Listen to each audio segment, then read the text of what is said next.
Yeah, double point film vault. Welcome everyone to the Film Vault.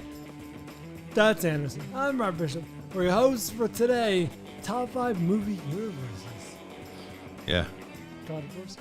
Is it controversial? It's just confusing, Brian. And you know that thing that happens sometimes where you're like, I need some clarification on this, so I think I'll make a phone call. Hopefully get to the bottom of it. Yeah, once every... Get on the microphone for fuck's sake.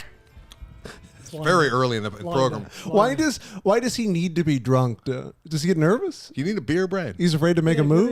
Coors Light.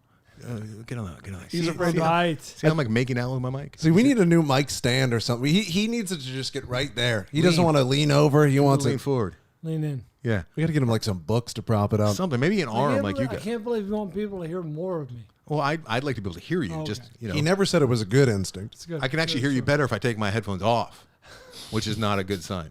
So when I got off the phone with you, I was more confused. To be fair, I'd be narrowcasting at that point to one person. You're narrowcasting as it is. Let's be honest.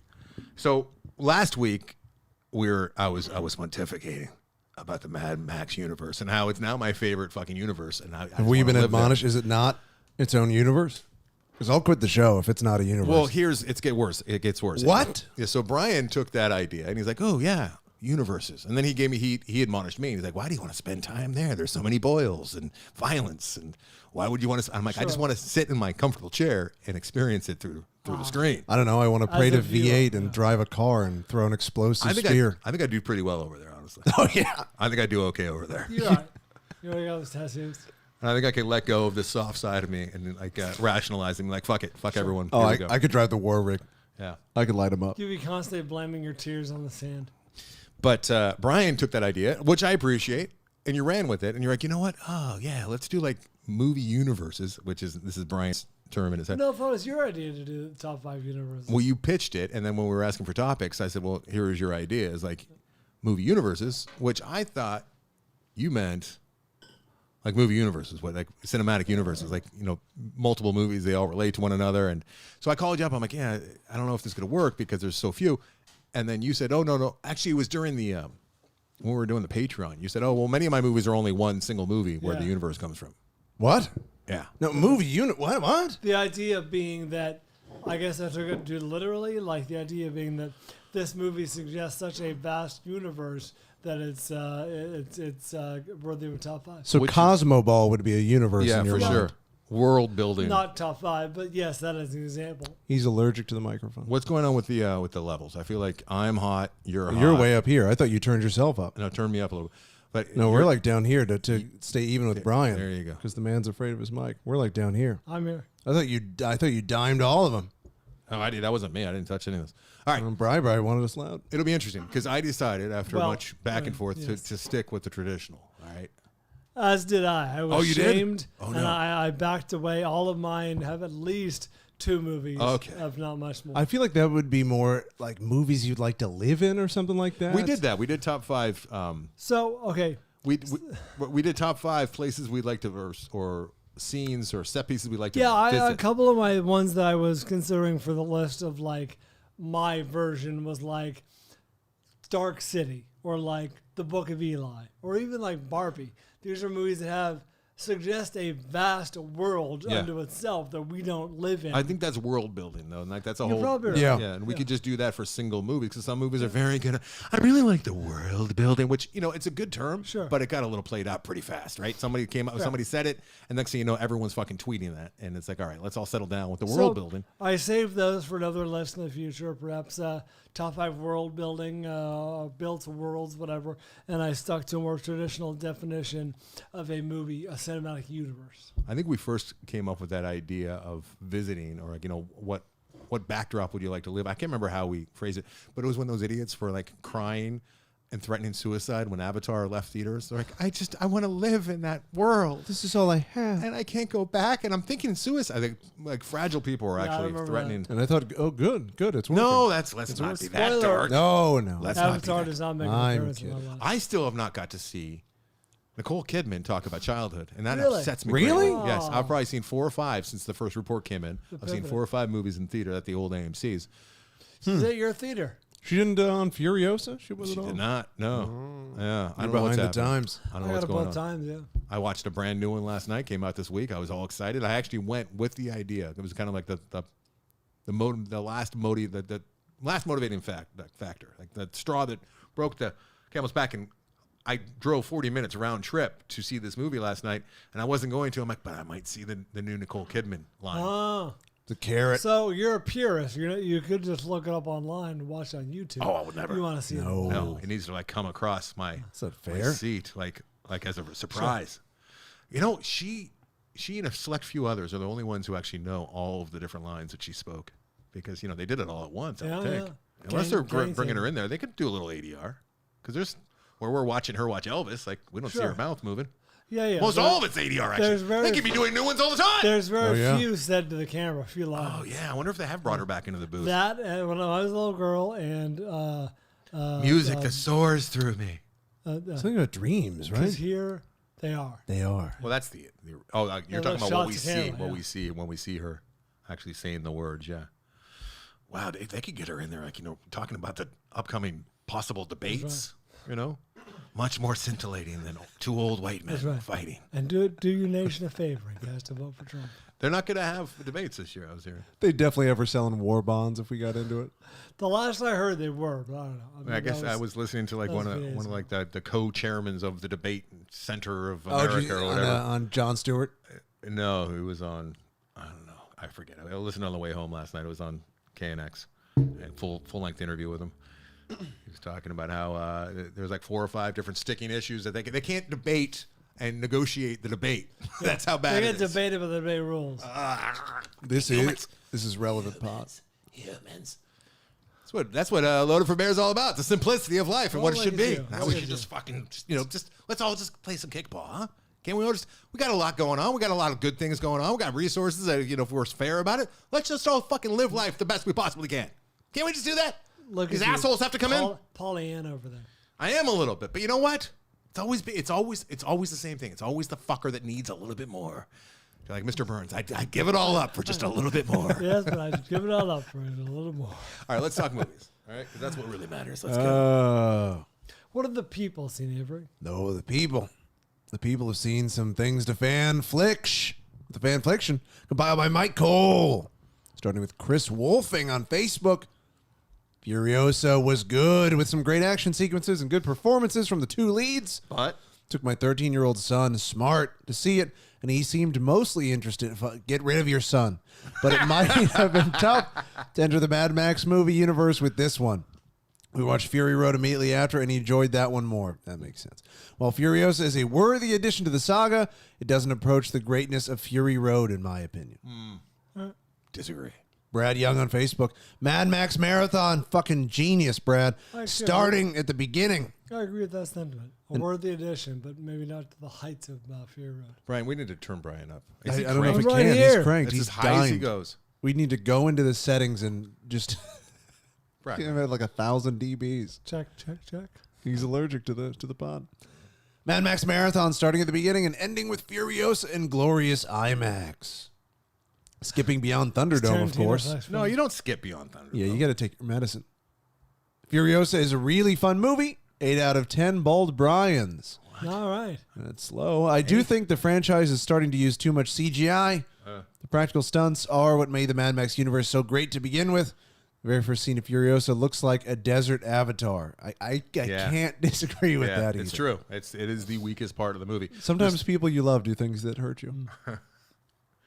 Yeah, it's not a perfect movie, but it approaches at times. And It's they're- very good. And I But it's better than almost any other. the perfect cinematic feeling numerous times in both this and Fury Road. Like the perfect, like you go back to how do they want us to feel during that Oh, coke I ad? know how I want to feel. I know how they wanted me to feel. I I'm didn't feeling it. know I could feel that way. Feel, yes, I know. Without drugs, I could feel this way. Save. So we Save. give me more, Save. please. My window's open. Save. Okay. I- All right. I thought you were saying same, but you're saying No, save. no, All right, no, more of that to come. I indulged. Paul DePaula on Facebook. The First Dome and now streaming on Hulu. Ooh, smart. I Paul. almost watched. I almost watched this weekend, but Smart. a man named Rick took all my attention. More on that later. Oh, right. Not Gary and Ron. No, Rick and his grandson. Yeah. Omen, first Omen, scary and Morty. sexy. Okay. A brutal. Oh, I know. I'm picking up what you're putting down. A brutal and bloody good horror movie blends psychological horror and gruesome body horror. Fits alongside the original Omen very well. Ooh, and Godzilla Minus One now streaming on Netflix. Paul was killing it. Wow, this was not at all what I expected, but it's so good. Yeah. A deeply personal and moving story with a scary Godzilla. Paul, I want to get a beer with Paul. Ludwig von Bacon on Instagram. Ludwig! Knox goes away. For such a famous cast, I'm not sure how this movie came and went so quickly. A Hitman movie like I've never seen before with a great ending. Michael Keaton is per usual phenomenal. 7 out of 10 bacon bits. Where did he see it? I don't know. Did not say. Well, Knox.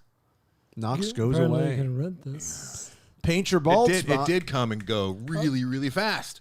Goddamn movies these days. They Come on, don't get their over due. here. That's a big cast, yeah.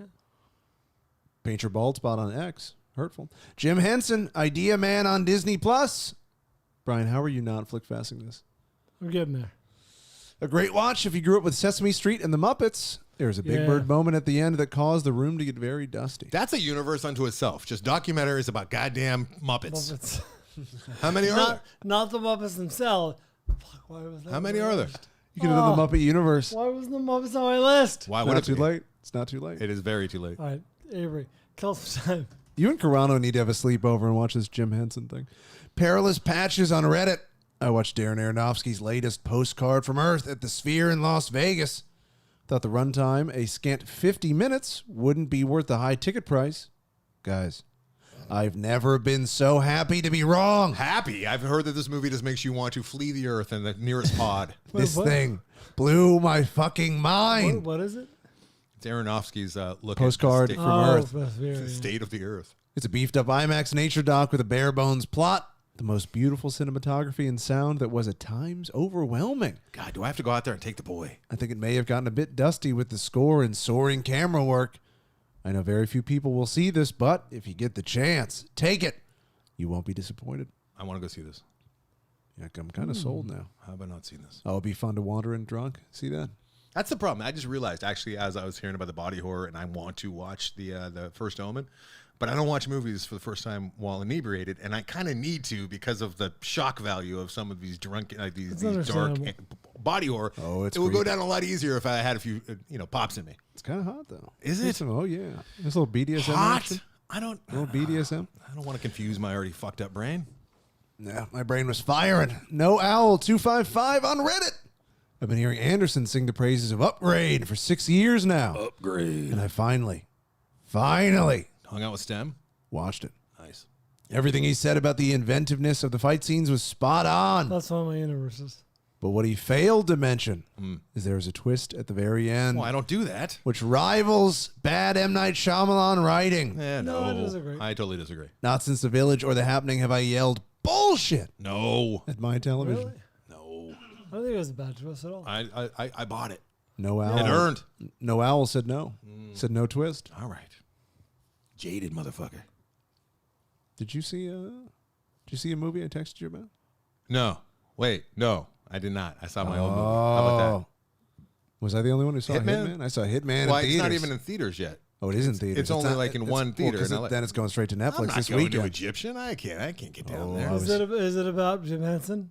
It is not. Jesus I heard whisperings that there's a movie in which Yeah, it's got- Glenn, The Elephants, 10 years old. Glenn Powell fucking crushes it. I heard these tales. Glenn Powell. Well, you heard them. You I heard saw the them. tales. Tell us about it. And I saw the tale. Hitman. Yeah. Talk to us. Oh, it is enjoyable. So I went into it knowing nothing, as I would imagine most people would. Yeah. I assumed it was Glenn Powell as an actual hitman. It is not. It is more interesting than that. He's plays an- Careful, because you like to ruin things. You're much like Brian. So you find this out in the I first don't know. 30 seconds. When do you find out that The he's first 30 seconds. transgender Yes. in the first 30 seconds? Yeah, it's important to know that he's trans and that he's actually secretly black before you watch this. I So didn't know that. he plays an incredibly Low-key black. yes, incredibly nerdy professor. On the DL. That's a great rap name for a white dude. Low-key black. That would be good. Here comes low-key black coming at you. Okay. It's a pretty good name. Not bad. I might just steal it. Very nerdy professor. Extremely uptight.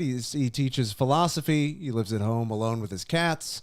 Not much of a risk taker. This is Glenn Powell. Yes, he's got a T-shirt, a polo tucked into jean shorts. So he never says this in the movie. I'm confused in the movie. He never says, "You don't face your fears, you ride them." No.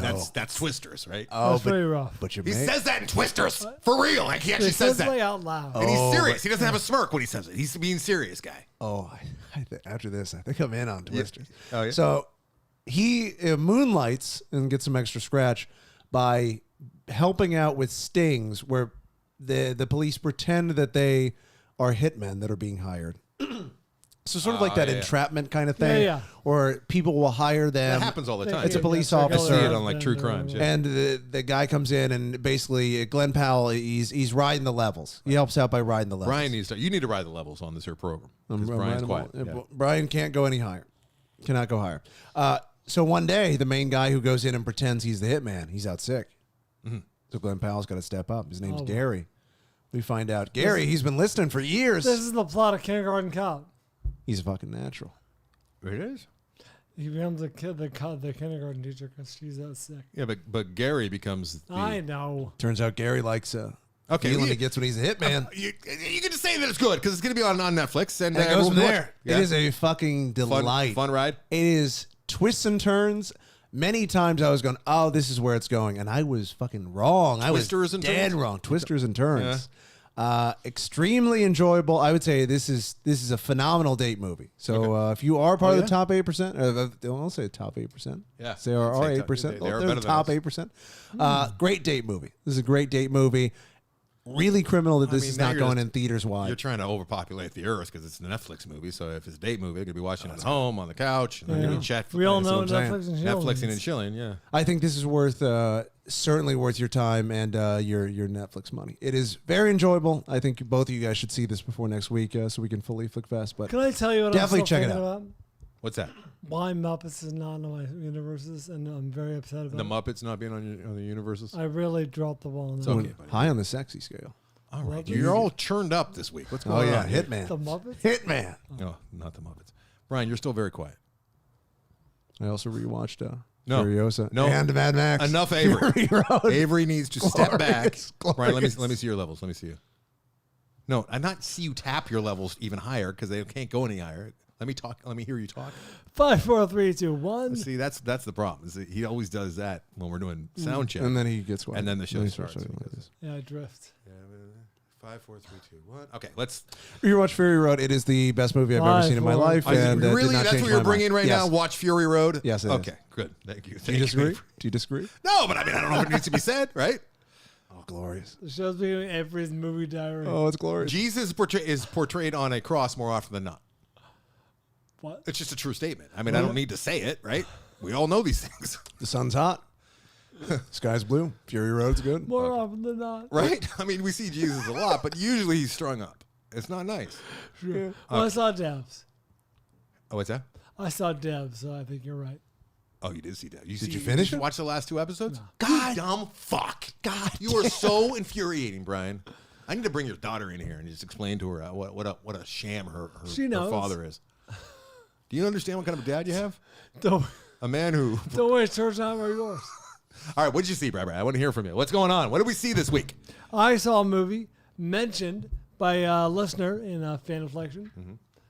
Unbeknownst to, I think, most of us. But a shout out to our buddy Drake. By the way, it's been a long day. I got up very early. Voice is not going to be as sharp as it was in the last episode, so I apologize in advance. That's a low bar. It's true. Yeah. That's it. Our shout out to our buddy Drake, who was killing it on our social media, posting games, trivia, alerts like, hey, Fanflickssions, let us know what you saw. And the occasional PSA, such as now streaming on Netflix, unbeknownst to all of us, Pretty good. Godzilla Minus One. I mean, I knew that. Godzilla Minus One was finally seen by me. You didn't see it? No. Oh, you had not seen Wide-Eyed Godzilla. It left their theaters kind of abruptly. Yeah, we didn't have a long run, Yeah. but it was worth seeing in theaters. I'm curious to see what you before we move on, though. Underwhelming. I wish that Drake Fury could, Road was good. I wish you got to mute it. I Jesus wish Christ on the cross. Drake could could post like the text chain that was going on, or it was an email chain where, because Drake is going above and beyond. He really is. He's a swell. I need to talk to Drake. He's doing great work. He's and I don't even see a lot of it because I don't go on the old socials. Oh, really? I don't go. Yeah, I post all that shit. But he was trying to also get an affiliate relation going on with the Film Vault, something that he saw. I followed up with them separately. So here's what I saw though was like Drake trying to get us affiliated with this big company that could possibly bring. I don't think it'll bring in much, but it can bring a few dollars. And it was Drake kind of testing the waters of what could happen. He needed your accounts because like you have everything channeled through you for the most part. He was asking me to do it. And then not a whole lot. And then I saw Bryan say, "Yeah, I'll try and get to this. Sorry, I was late. I kind of gave up. Hey, can you just take it from here, Drake?" That's really what happened to me. Hey, Drake, how about you just take it from here? Like, it literally said that. Right. And I'm like, oh, God. But Drake is doing us a favor for no good of him. It's not going to help him at all. True. And you're like, could you just do this work, Drake? I'm out. It's actually justified because I attempted to do it, couldn't get it, gave up, got frustrated. And then when Drake, can you just do it for me? And then when Drake was like, circle back, I'm like, I'll give it another shot. Didn't work last time. I'll try it again. Drake, you've obviously done this, so if you want to take it, no, you didn't say it by that all way. means. You just said, Drake, can you just take it from here? Sure. Drake, you delegate really seamlessly. Hey, how about you take a nice tall sip and shut the fuck up? Yeah, okay. I'm in. So anyway, tried and again had trouble, wouldn't work. And then this time I involved Drake in the process, and he had the same problem and reached out to the company. So we're back at square one, I guess. Well, not really. I did some of the work, but anyway.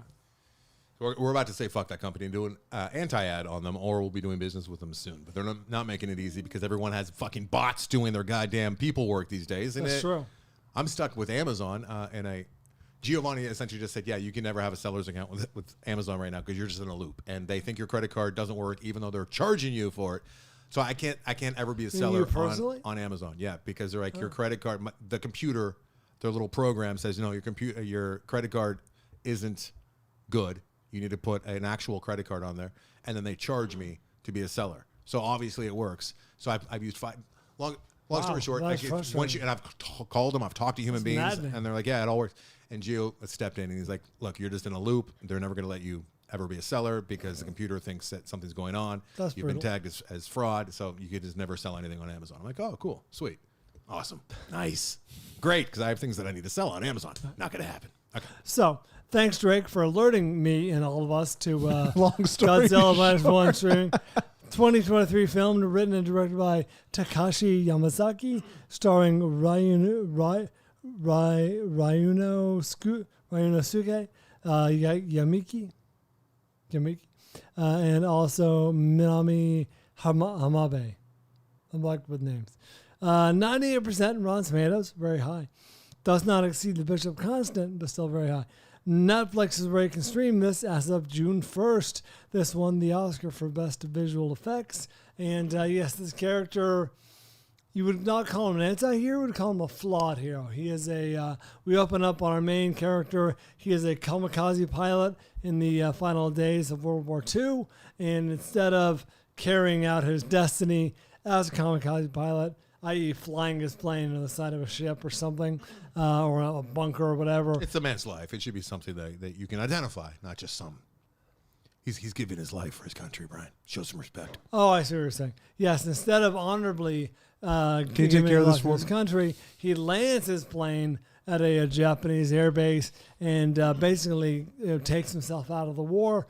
And this would be a good... He gets exposed. What do you mean? Gets exposed by the powers that be pretty quickly. Oh, yeah. He blames Like, the why are you- plane. yeah, He's like, why I are you tried to here?" turn in my life for the country, but the plane's rudders are broken. Yep. And they take Plane one gets look a at it. clean They're like, bill of health. I don't think so, sir. Like, I think you're a liar, and I think that you're quite wimpy and scared. There's a target right over there. You're a coward. Yeah. So, speaking of which, that'd be a good one for if we redid top 5 cowards.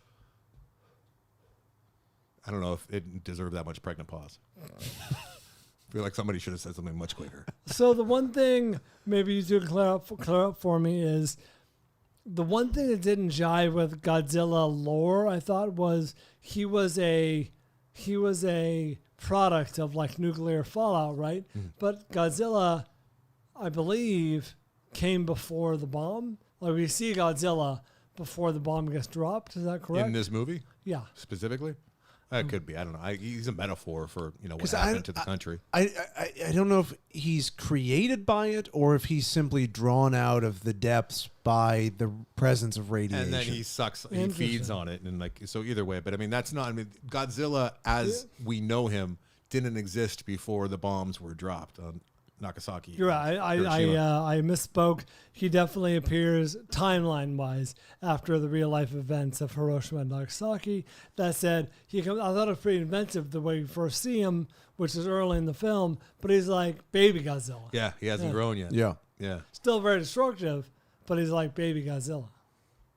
I like that. So this movie, people enjoyed it quite a bit because it was straddling that Godzilla and the personal story, and a lot of people really enjoyed that personal story, and I didn't really respond to it nor care. I agree with you. I thought it was the weakest part of the movie. There was a lot of it. There was a lot of it. Avery fell for it. I did appreciate. And when I say fell for it, I mean it worked for Avery. I did appreciate the overarching message, which was Godzilla, as I understand it, is normally a proxy or like a manifestation of like Japan's national shame, at least what I've been told, like in their involvement in the war, et cetera, et cetera. Here, Godzilla is kind of a manifestation of personal shame. Well, this guy feels guilt for not having taken Godzilla out when he could as like baby Godzilla, and now he's gigantic mega Godzilla, and like he's terrorizing all of Japan. Or, if he maybe ended his life, they would have won the war and the bomb wouldn't have been dropped. How about that?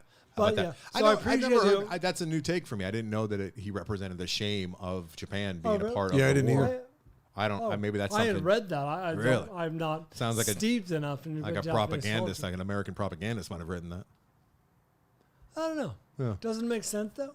I mean, it kind of seems like a victimhood thing to me. Not victimhood in a bad sense, but like, look at what's happening to us with this giant beast that's coming and destroying all these innocent people. Sure. We had nothing to do with this because a lot of Japanese people, a lot of the people that died in the bombs were just kind of living their lives. I can't speak authoritatively. I'm just telling you that's what I've heard and read. That said, I like the idea of the overarching message being more personal. The stuff without Godzilla in the film just didn't. It was the least compelling. It was. I can't kind of tedious. Disagree with that. I did enjoy it, but it is less compelling than Godzilla. When Godzilla shows up, the movie fucking sings. Oh, the mines in the boat? Yeah. I mean, we do that. We bitch about not caring about the mass destruction in these movies. No, and we wish we cared more. But then when they do a decent job at trying to, develop characters and humans and whatnot, then we bitch on that too. I think there's a fine line, and it did work for a lot of people. I think they nailed it because normally that's been. I nailed it.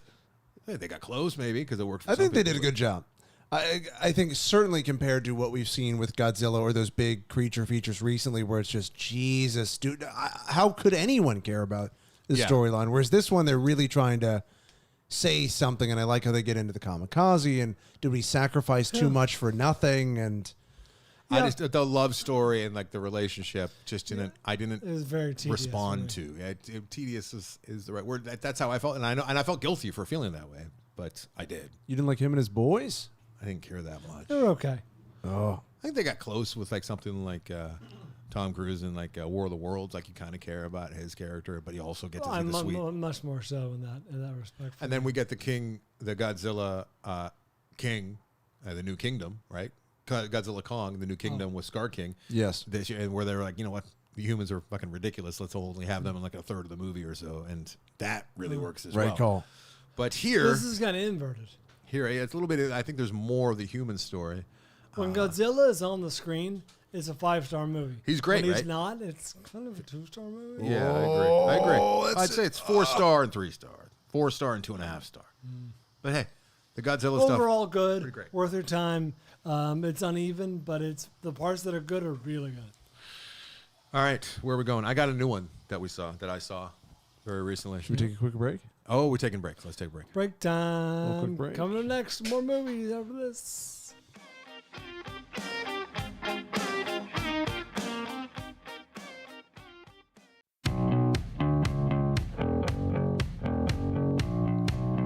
We're back. What do you have to talk about? So I swallowed my pride and ate some crow and had some egg on my face as I moseyed into the theater to see Ezra. Okay. A movie a few weeks ago I said I would never ever see because of the god awful poster. And then I thought about it some more, and I'm like, you know what? I should see this movie for research, if nothing more, because of the subject matter. But I maintain the poster is one of the worst things that I've ever seen. I mean, you can't even tell it's Bobby Cannavale on that goddamn poster. He looks like Poster is bad. he looks like a more manly version of Ben Stiller more than he does Bobby Cannavale. What the hell is that? And goddamn Bob De Niro, and it doesn't capture his character at all in this movie. So the story of Ezra is the movie is Ezra, directed by Tony Goldwyn, written by Tony Spiridakis, starring the aforementioned Bobby Cannavale and his son, who's Ezra, played by William A. Fitzgerald, who is his I don't know, like 9-10-year-old son who has autism. His wife is Rose Byrne. The new boyfriend to Rose Byrne is Tony Goldwyn, who also directed this. And the father to Bobby Cannavale, who Bobby Cannavale's character lives with, is Robert De Niro. It's in a broken up marriage. The story starts with a relationship already having been done, but they share a son who's on the spectrum named Ezra. And Bobby Cannavale is a stand-up comedian. And he's kind of a fuck up, and he's just trying to do right by his son. And he's living with his father, Robert De Niro, who's a curmudgeon, who's kind of ruined his life as well, and doesn't have the wife's not around anymore either, the mother. So it's a family drama, really, at its core, and it's really shining a spotlight on autism and what it's like to be a parent with an autistic kid, with a kid who has autism is the story. And they got it. They cast a kid, William A. Fitzgerald, who actually has autism. At times, it felt like they were kind of laying it on to have him act like. Dog players? Please tell me yes. What's that? No, he's not. He's too young, and he comes from a different place. You muted everything.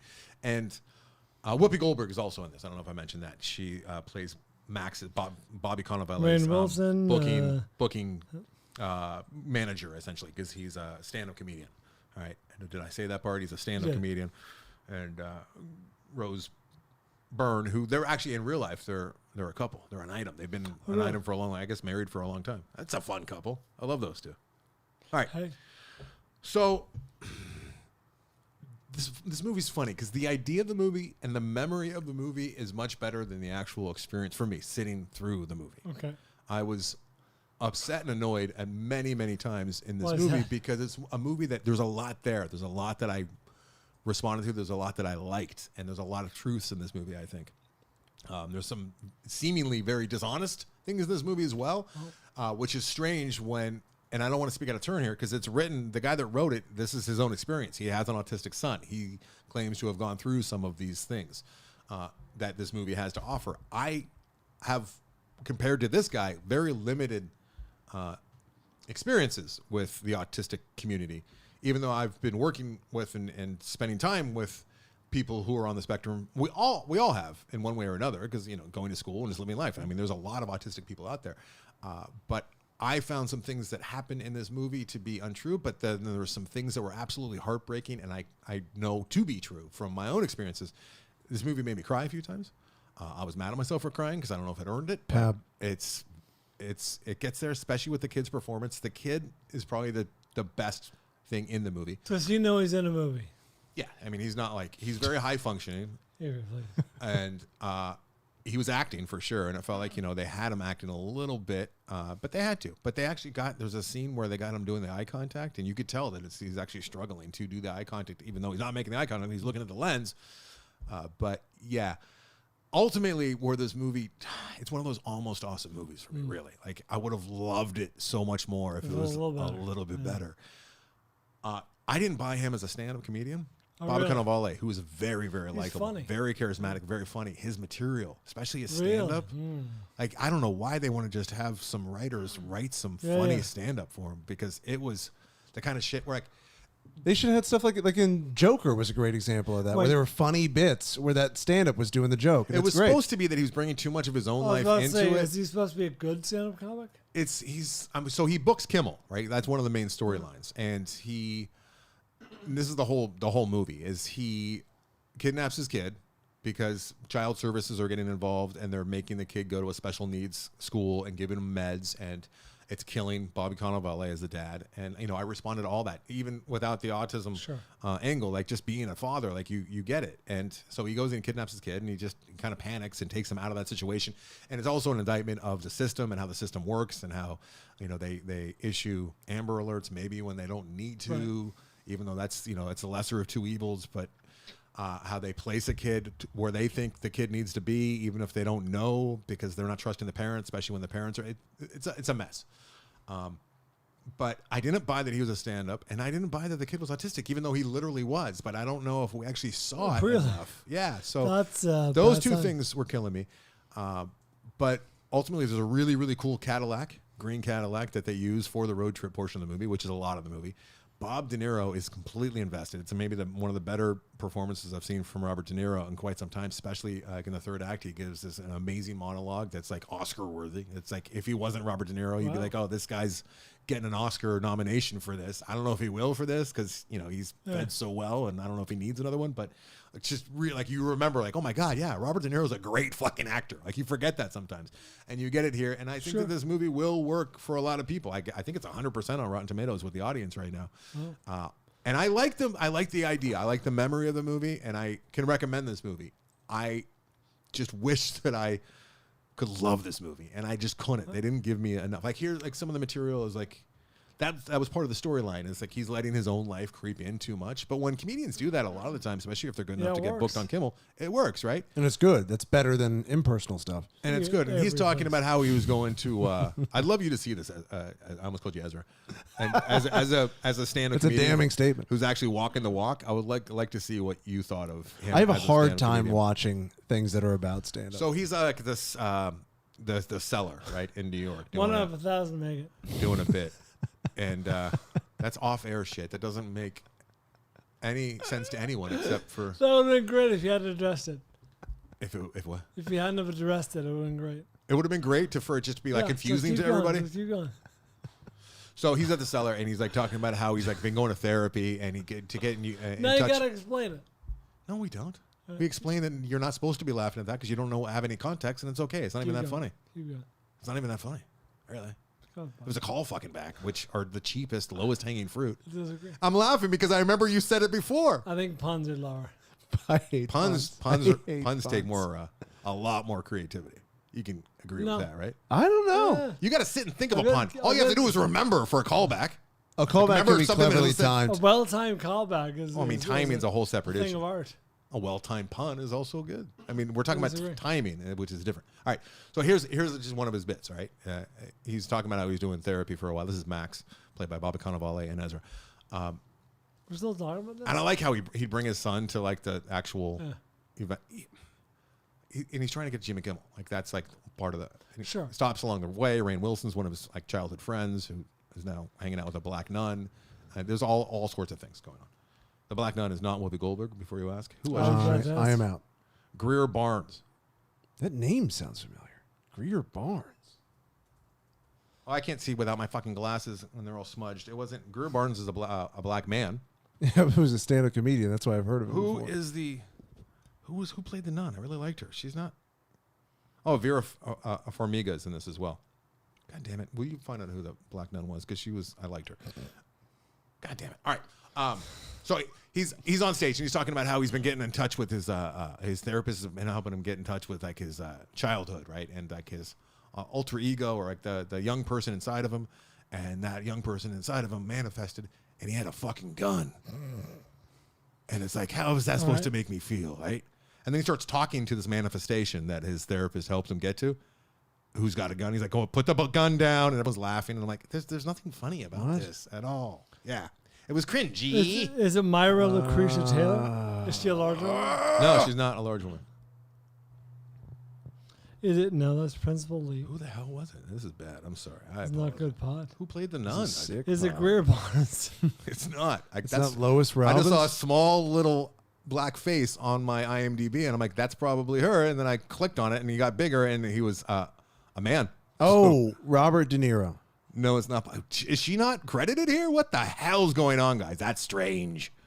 That is odd. Not Myra Lucretia Taylor. No, I already said no to that, unless she's put on a lot of weight. Is it Whoopi Goldberg? It's not Whoopi Goldberg. Did I manifest her? Is she? Does she have a gun? Oh, you know what? It's Jimmy probably. Kimmel's not Oh, here it dead. is. Sister Margaret. Sister Margaret. She doesn't have a picture, so she's like just raw, and maybe she actually is a nun. Her Is name this is the best part of the show? Jacqueline Nobuezo. Oh, she's great. Nobuize. Oh, she's in The Equalizer. She's in stuff. Look at this. Why don't you have a picture on there, lady? Come on now, you're good. Bad management. Okay, so yeah, Ezra. She's been in things. I think So it's going to everything work but for a the lot of people. stand-up was good, Stand up, and I didn't really buy the kid as having autism, and Even though he does? I had read that he does. I mean, they were only auditioning kids with autism who were sending in tapes, and I guess this kid's quote is like he didn't really even want to be in the movie unless it's going to help his YouTube channel. So that's the only reason why he's doing it. That's the state of things. How the young people think, huh? Gen Alpha, that's what they think. What a world. They think like, yeah, you know what? If this helps my YouTube, I'll be in a major motion picture with Robert De Niro. If it helps my YouTube channel, hi. I think if you're in a Otherwise- movie with Bobby D, you made it. Yeah, I know. Yeah, that's the peak. I know. Like, what are you driving at with this YouTube? Yeah, it's scary shit. It's Tony it's Goldman coming. is directing you. I mean, I don't know if that's going to move the needle. It's true. He's not really a household name. Kids love Tony Goldman. Anyhow, I think that this has been Hollywoodized for sure, but just I think it could have been used punched up a little bit, right? Like good It's stand-up. an R-rated, dramatic family movie that has a stand-up who's very charismatic at the center, and I never found his actual stand-up to be funny. Yeah. It's an issue. There's a lot of bad stand-up, though, even with established people. Yeah, It's a good point. but he booked Kimmel. I mean, that's the storyline. He's good enough to get on Kimmel. Jimmy Kimmel's in this film. Jimmy, he is. He's in the post credits, so stick around to see Jimmy Kimmel if you'd like to do that. All right. Yeah, he made an appearance as I was as a assigned to favor. film. As a favor to the director, I believe. I was assigned to film by you. Do you What did I remember assign you? Do you remember what? It was a couple of weeks ago. It involves a vegetable, Oh. Eggplant. eggplant. Oh shit! I wasn't gonna get to that one. This one. Nasubi. I'm gonna have to push the coffee table because we also have Alice in the Cities. Well, do you want us to do coffee table? I can save eggplant. I can do coffee table next week. Let's do Eggplant Eggplant. because it's streaming right now, and we should probably usher people Give towards the people something to watch. the contestant. The Contestant is the name of the film. The Contestant, 2024 documentary, directed by Claire Tilty. It's the contest ant. Oh, I'm sorry. I had all this one word. Starring Tomoaki Hamatsu, a.k.a. Nasubi, also known as Eggplant. Eggplant. Why do they call him Eggplant, Bri? Because Nasubi is a direct translation eggplant in Japanese. His face, you would describe it as elongated. Yeah. Perhaps in the shape of an eggplant. I would think Moon would have been a better face, but I mean, a better name. But he went with Eggplant. They Cashew? called him. I think they called him Eggplant to bully him in school, and he just kind of Yes. leaned He was in. bullied as a young man for his large Strange-looking face. cranium. And now he has grown into a larger man with a larger cranium. Yeah, I mean, he grew up, is what Brian's saying. He So grew into as a did man. his face. Yeah, and his face. And they open fairly early in the movie. They give you a really nice profile shot of him kind of thinking by a lake somewhere as you hear VO talking about his childhood and you can see it quite quickly. Like, oh, yeah, this man's face is a little bit different than other Yeah, people. you see him Yeah. Not instantly and you're deformed. like, He's just got no, a he's not particular masked. look. He's not Eric Stoltz. He's striking in some way. Yeah, you look at it It's like, very oh, distinct. this guy looks unique. Yeah. You would very do a unique. double take if you saw him. Probably, especially I in wouldn't. Japan. I wouldn't. Yeah, he would Rude. stand out in Japan, I think, a little bit. Yeah, he's very tall. Yeah. He's got a look. He's got a feel. He has got a thing. pronounced jaw. So let's talk about the movie. So, okay, so the contestant, you described this already, I believe, A little bit. a couple of weeks ago. So, Japan, I almost said Japanese. Japan is known for The Japans. The Japans are Japans. known for their over-the-top, outrageous game shows. Yes. That's part of the culture. And I didn't write Part of down. the culture. I didn't write down. You know, like that bullshit, like, I work hard and I play hard. Yeah. That is Japan. Yeah. Japan works hard, they're very serious, but when they let loose, they fucking let And they're not just saying it. They're Yeah, doing it. They're actually living it. So there's a TV producer who comes in early in the movie. I think his acronym, I think his AKA was Devil, Satan. He was not a likable character. I will never forget him. I didn't enjoy him. I didn't like this man. I liked his grunts every time he'd think of. Yeah, he was very pleased with himself. Oh yeah. You think I'm smug? Oh. This son of a bitch. You reminded me. But I'm smug and likable. Well, you somewhere along the lines learned that smug isn't like the best thing to aspire to, so you kind of laugh about it. Right. And you have a sense of humor about Yes, it. I'm self-aware smug. If you were to call this guy smug, Yeah. he would be angry with you. Yeah. And down deep, probably pretty proud. Like, all right, it's working. Yeah. People see that I'm smug. So he produces this. So it's a segment of a larger show. That's a game show where he envisions we're going to select one ordinary man who ends up being Nasubi. It's almost like an everyman, like they were looking Yeah. for with Idiocracy. And we are going to strip him naked, blindfold him, lock him in a one-room studio apartment, basically, which is kind of an office complex building. Yeah, there's nothing in there. Yeah, it's barren. There's a pillow and I believe a faucet. Yeah. I mean, it's pretty empty. Think Old Boy. Yeah, he is trapped in there. Yeah. I wonder if Old Boy's an homage to this. It might be. Oh, I wouldn't be interesting. surprised. Wonder what Which year- came first? Oh, no. Yeah, this guy, the smug fuck, he will also tell you that this is the first reality show ever created. All right, So, what do we know which year this happened? I It was don't.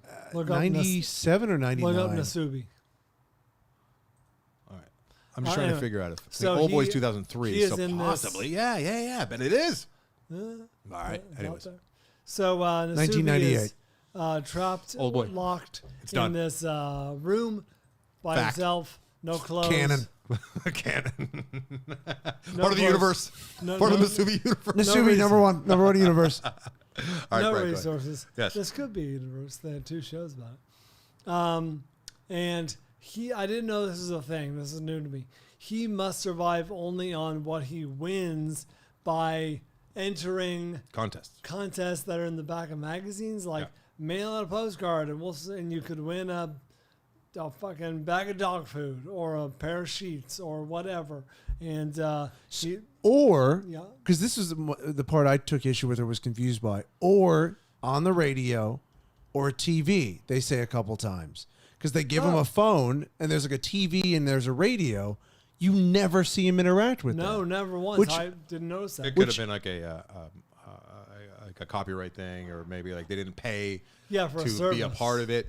Also, I watched this with Oh, Jillian, and she I was thought bringing it up. was that She's you like, didn't- they didn't pay for, if like, they watch, cable. if the show was that popular too, like there were some people probably like rigging it and Yeah. giving it him so that they could get free advertisement on this very popular show. Yeah, because I was thinking, because he gets into how lonely he is, I was thinking, your out's right there. You got the radio and a TV. I never that's watched gotta him help. watching TV, but Never that would be saw him pretty once. boring. But I never saw. I think I saw him turn on the TV once or twice. I don't Either, remember at all. either way, I And mean, it people, wasn't cooked. people are watching him 24/7 on the internet. They Yeah. do pioneer that. They That's have a camera points later out the on. whole Yeah, time. Yeah. later on that becomes a Yeah, thing. so he's part of the show, and then, like Avery said, they start to do a 1998 version of live streaming it, and you can watch very choppy video along with Nasubi. And what alarmed me was he never once received a pair of underwear in the mail or something he'd fashioned into a diaper.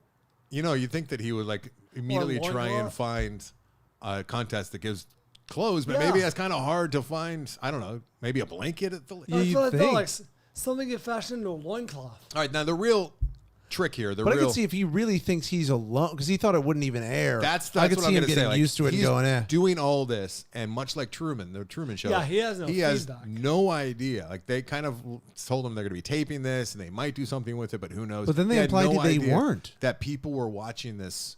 It was like one of the biggest Yeah, yeah. shows, and it was the talk of everyone in Japan was familiar with who this man was, what he was going through, and it was something they were all tuning into. it. And 44 million. He had viewers. no idea that he was like Sugarman, right? Searching for Sugarman. Like he had no idea that he was famous That's on right, like, he was huge. Rodriguez. But it was his own. He was getting Super Bowl numbers, basically, right? Yeah, for over Japan, yeah.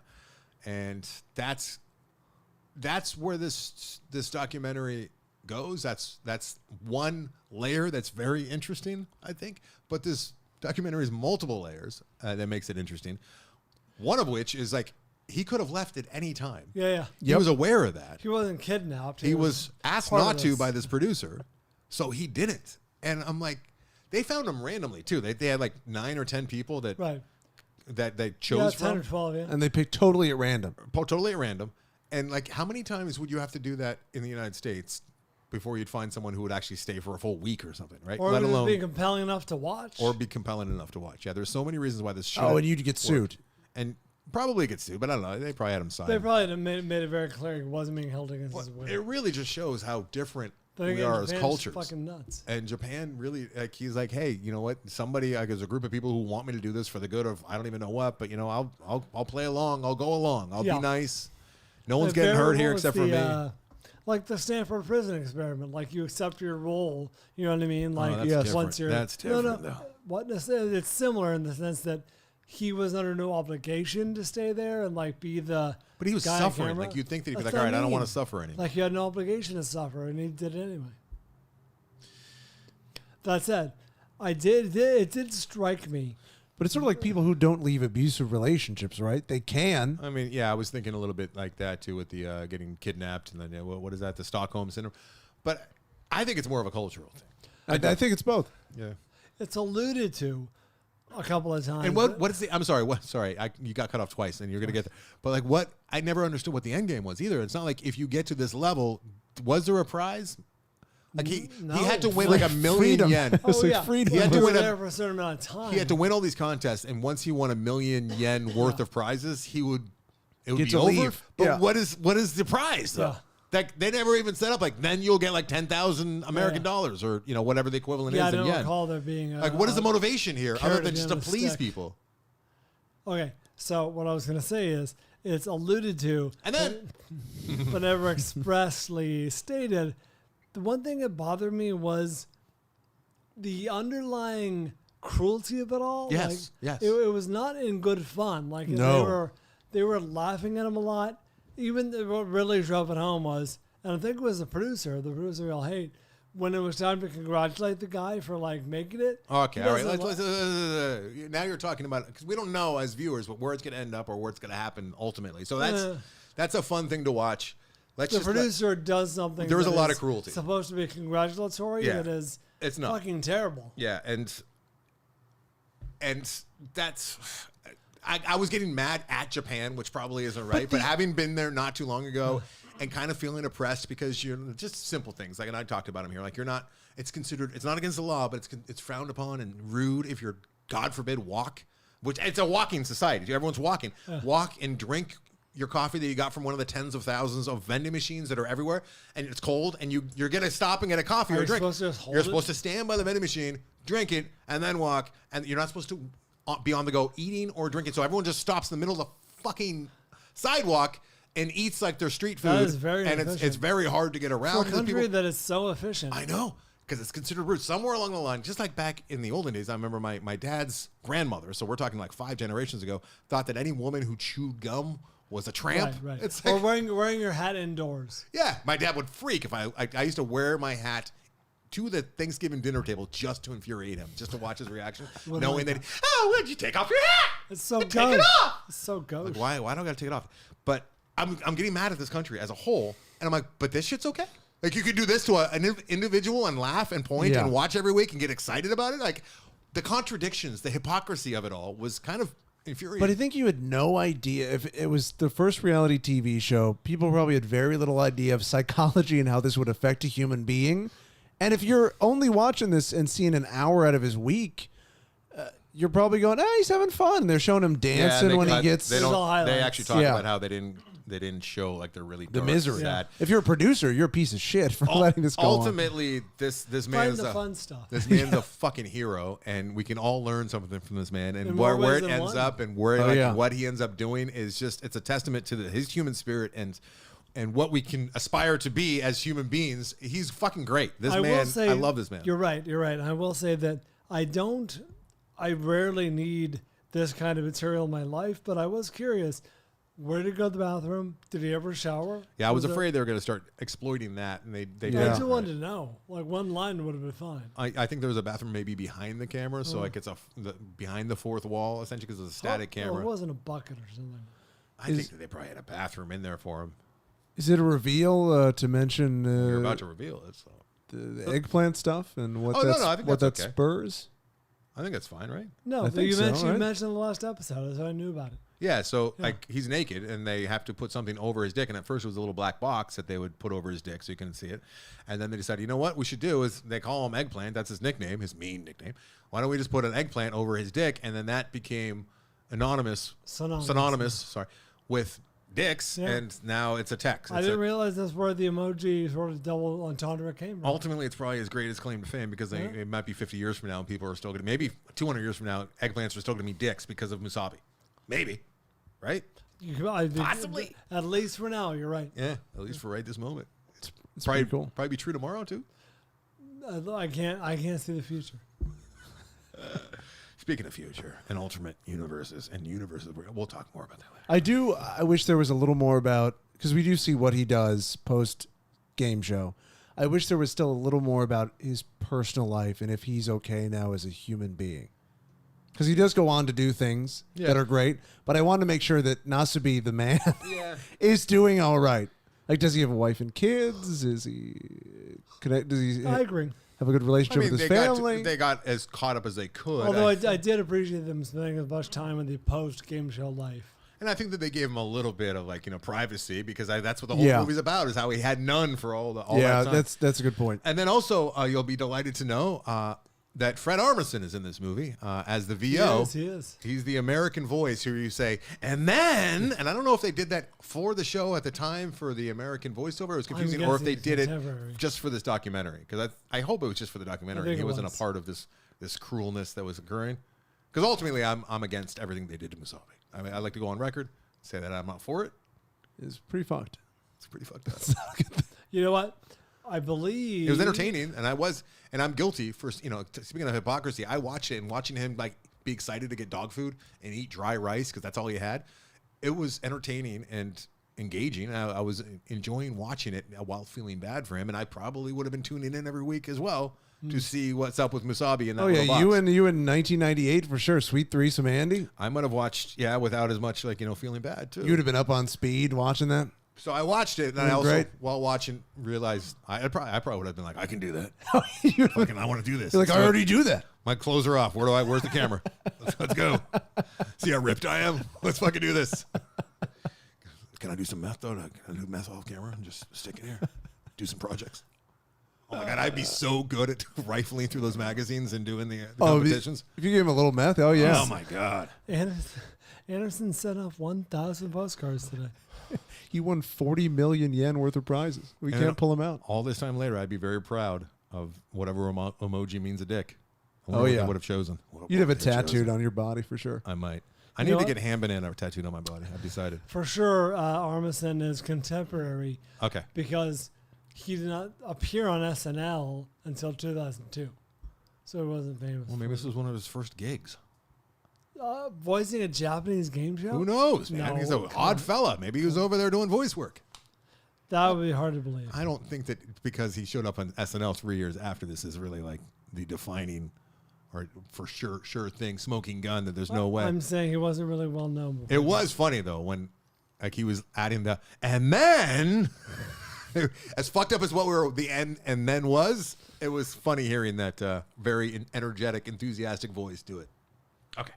Fun. Alice? Do we talk a little Alice? You ready to talk Alice? Alice in the Cities? Alice in the Cities. Alice in the Cities is a film. Who assigned it to us? Nick Eats Cake, who I talked to on the way here. He kept me company while in horrible traffic getting into your fucking house. 1974 film. Alice in the Cities, directed by and written by Wim Wenders. Starring Rüdiger Volger and Jella Rotlander. It is a German film, as you might imagine. It's very American, though, in many ways. In many ways, it is. You're absolutely right. Fun fact: this girl, Jella, is no longer an actress. In 2014, she received a doctorate from the Technical University of Munich with a thesis in 3D reconstruction in the treatment of atrial fibrillations. Oh, cool. She's doing the Lord's work out there. Yeah. You mispronounced it. It's Munich. Oh, it is? Oh, I said Munich. I'm sorry. Not Munich. It's Munich. My bad. She's currently chief resident in internal medicine at a Swiss hospital. Swiss hospital. Look at that. George Miller started out as a doctor. He was getting his MD license. What do you call that? He was in med school. That's what I should say. Med school. I almost said he was going to doctor school, which is not something that people say, but they should. They could, right? 100% on Rotten Tomatoes. You can stream this on Criterion, like I did Interesting technical note at the beginning of this film, Anderson, about the restoration. Yes. You got that? Yeah, I saw that restoration note. Was it interesting? Was it that interesting? It was. Some part of the film. Painstakingly took. Part of the film was lost. One little tiny chunk is the only thing that I really noticed at all, where they had to use the original print. Yeah. Otherwise, painstakingly reconstructed. Yeah. Much like the atrial fibrillation. This is a black and white film. Takes place, was shot in 1973-ish, right? Opens up in Myrtle Beach, and the story is this journalist who's a foreign journalist. He's come in from Germany, right? Yep. And he's here in the United States doing a little like slice of life. Here's what it's like to be in America. Here's America, 1973. And he's rolling around town with his little Polaroid. I think it opens up with him underneath a pier, if memory serves. And he's sitting on the boardwalk. And he's got his little camera. And he's taking pictures. He's taking Polaroids. Polaroid pictures, yeah. And we're seeing actual. It feels documentarian at many times. The movie's paced deliberately. The entire movie was shot without permits, and there's many people in this movie who have no idea they're in this movie. That's the way that they used to do it back there. Yeah, Vim didn't give a shit. In the 70s. I got a lot of fun factoids, many of which I got from Nick Eats Cake on the way here, who absolutely loves this movie. And I could see that. I wouldn't say that I absolutely love this movie, but I did like this movie quite a bit. Yeah, I didn't love it, but I can see how this would, what? Never bored. No, I see it would scratch an itch. You know what I mean? It's a very particular type of film. One of the original movies that I can think of. I'm sure that you can go back to the Tramp days with Charlie Chaplin and whatnot, but like what we know as like the old curmudgeon gets softened up by the young, innocent person. Meets a road trip film. Yeah, meets a road for sure. Meets an international movie, because we start in Myrtle Beach, we end up somewhere else in a different part of the world. I could leave it at that, I guess. So it is Alice in the Cities, not City. Alice in the Cities, yes. So he's kind of not, the same old story with so many writers. Half the time they're just drunk and being procrastinators. The other time they just can't find a thread, and it might be a little bit of both with this guy. So he goes to his editor in the States and is like, "Hey, I'm not on my story," and like same old story, like, "Hey, you got to beat it. We're not giving you any more advances. You're past your deadline. We didn't ask you to take Polaroids. What is this shit? Where is your story?" And he's like, "I don't have it." Don't have it yet. So then he tries to get back to Germany. There's a strike going on, and that's where he meets a woman. He's at the airport, and he's trying to buy a ticket, and they're like, "Sorry, no flights today. There's a strike at the German airport." Very specific, right? And he meets a woman who's there with like an 8-9-year-old daughter. Yeah, I think she's supposed to be 10, but yeah, right. Maybe 10, okay. And this is where the movie starts to. This is essentially the inciting incident, right? Where he goes home with her, and I don't know if this is a 70s thing. I was talking to Nick about this a little bit, and I don't know if this was a 70s thing, or if we're supposed to realize just how inappropriate and fucked up this is right off the bat. Neither one of these people can get on the plane. The mom with the daughter, it's all three of them, and the journalist. So they decide to. It wasn't planned, but they all end up at the same hotel. I think he ends up banging the mom, right? I believe they're intimate. While the young daughter is in the other room. Speaking of which. Hi. Not a good time for her to walk in. How much did she hear? An opportunity. Oh, no. So then the mom wakes up in the morning, and they're planning on all going to Germany on the same flight, and they've become friends, right? And the mom says, "Oh, yeah, I got the one thing that I needed to go take care of." Strange man. Will you... Hey, dude, about yesterday, can you take my daughter across the Atlantic Ocean? She left a note, right? And she's like, "Hey, I'll be back. I have to go, deal with my ex-boyfriend, essentially. I'll be back in a bit. Take care of my daughter while I'm gone." And this strange man just hang out with my young daughter in this hotel room. And I don't know if that was your wife just ushered, because she has no idea what's coming next. Your wife just ushered your daughter out of this room so quickly. Get out before Uncle Andy tells the rest of the story. So, honestly, how'd you take that? Did you think like, is this just of the time, or are we supposed to feel like this woman is like the worst mom in the world? A little bit of both. I feel like this would have happened in the 70s. That said, even for 1973, you're asking a lot. So she gets held up, and now here we are. It's just the two of them, right? Right. And that's the movie. Like, you're just watching them hang out. They're in like New York, I thought, right? New York, yeah. Yeah, they're in New York for a while. Empire State Building. It's one of the first movies that we ever see the actual Twin Towers. The World Trade Center was still being constructed. Oh, Nick let me know that you can, if you look closely, there's actually still a crane at the top, and only one of them was actually inhabited. The other one, I didn't even have any offices in it. So it's one of the first movies you actually see the brand new World Trade Center, which is interesting. And yeah, it's. Go ahead. So they're killing time in New York, and eventually he's like, "We got to get in this flight." Yeah. And they get in the flight. And mom's still nowhere. Yeah, mom's not to be seen. What's really interesting about this movie is you put yourself in his place. Like, what do you do? Like, I guess you drop her off at the cops, but like, she's delightful and you're having a good time with her, and like, you don't want to let her down. And he's kind of like got a relationship with her. They bonded, and like, he doesn't want to just leave her. She's delightful. She's delightful. Actually, he tries to at one point, and it's all very believable. And it's not tragic. And it's not played for like high comedy. It's not saccharine. It's not boring. It's just a slice of life. Kind of what would happen. Especially, if you want to see 1973 parts of Germany and Myrtle Beach and New York, and it sounds like boring, right? It sounds like homework. I don't think we're selling it. But it's not at all. Now, I immediately came up with a comp of Paper Moon, right? Because it's right there. Sure. And a very, very Come On, which I learned on my way here that was the full inspiration for Come On was this movie. Like, I guess that it's what's his name's one of his favorite movies, and he wanted to do a version of that. So if you like Come On, you can see the origin of it here. Here's something really interesting that I was talking to Nick. Nick was telling me about. Yes. Wim Wenders was funded, had the script, was all ready to go to make this movie, the one we just saw, Alice in the Cities, and then somebody said, "Hey, there's a movie that just got released down the street. It's called Paper Moon. Peter Bogdanovich made it. You might want to go see that." So he and a buddy, Wim Wenders and a buddy, went and bought a ticket. Remarkably similar, both black and white films with an older guy and a little girl. Young girl, yeah. Hitting the road, doing, trying to get by. So he sits down and he watches the movie, and I can't even imagine the pain that he felt, because I've had little bits of this here and there. Like, I'll watch a movie, like Fall Guy. There was a scene in the Fall Guy where I'm like, I have something very similar in my script. He watches it, and he's just completely crestfallen. Wim Wenders says, he's like, that's my movie.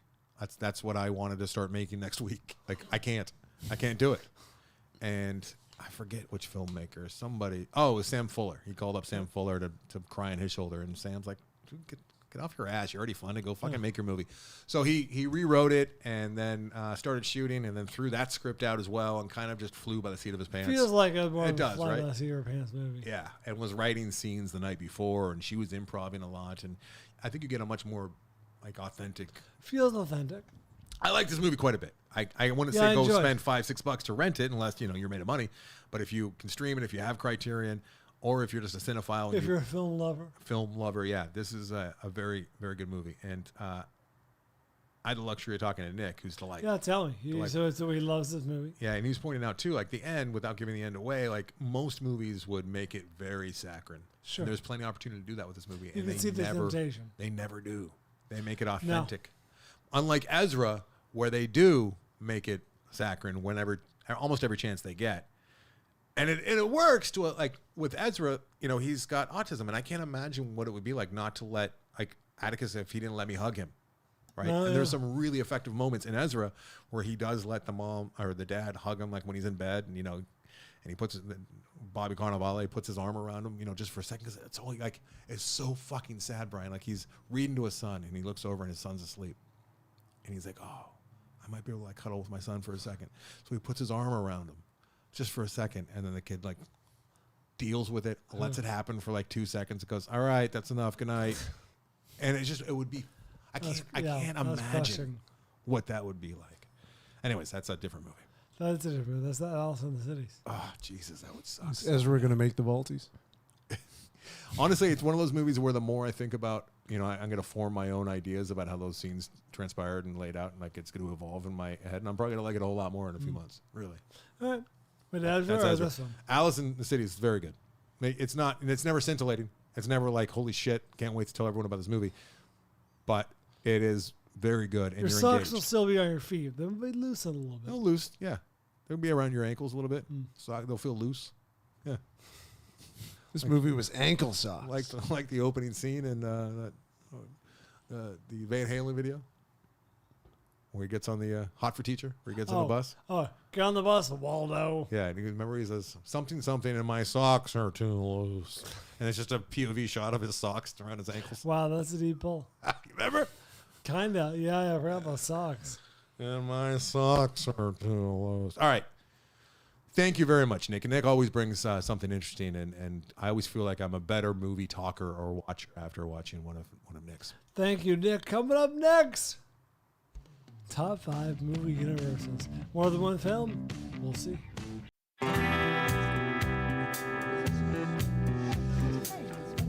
Yeah, we're back. How obvious is your list?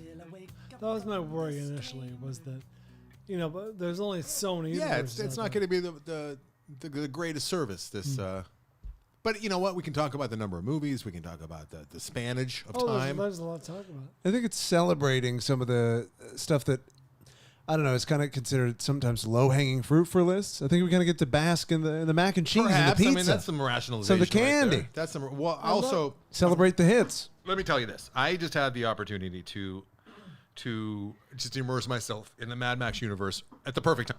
I got sick. Is that just me in my Master headphones? cable, I'll get you more.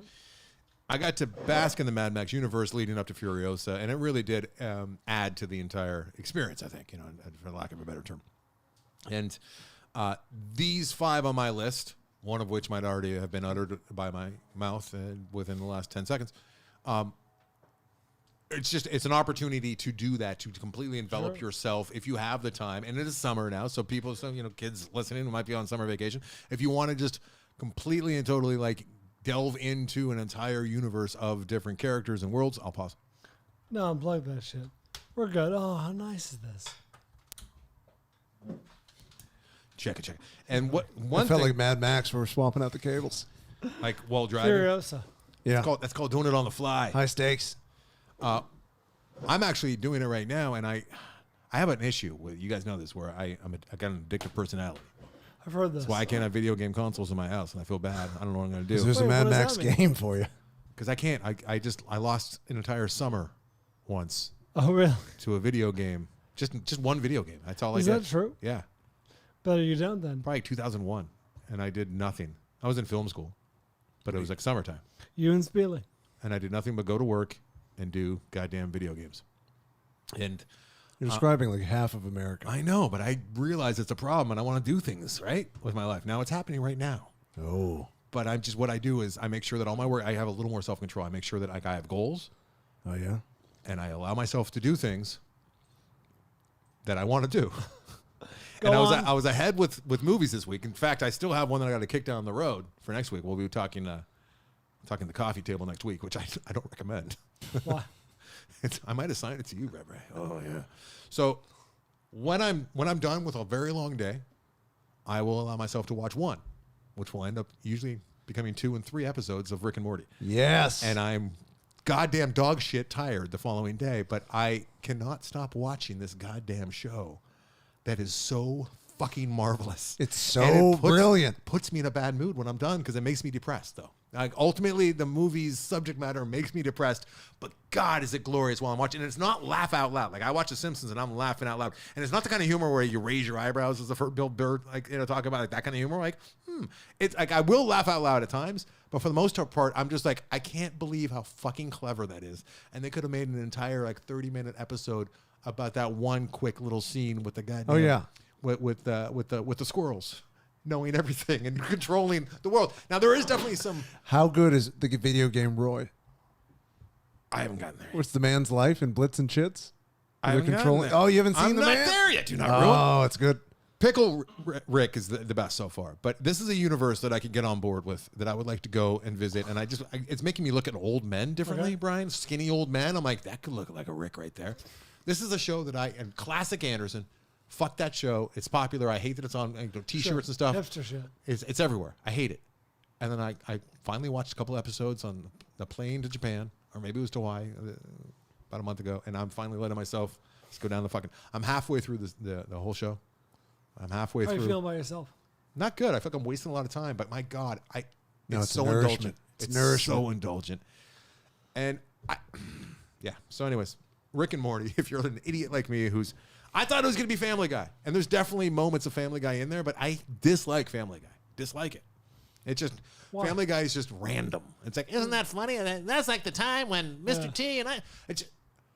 And there is some elements of that. But this is usually errs on the side of extremely clever in the writing. When I see a movie and I respond to it because it's so fucking clever, like how'd they ever think of that? Holy shit! Like my mind is hurting a little bit trying to keep up. I do rewind and like pause on shit. I'm like, that is fucking good right there. How in the world? Like the brain trust in that writer's room is like they should be solving problems, not making dumb cartoons for me.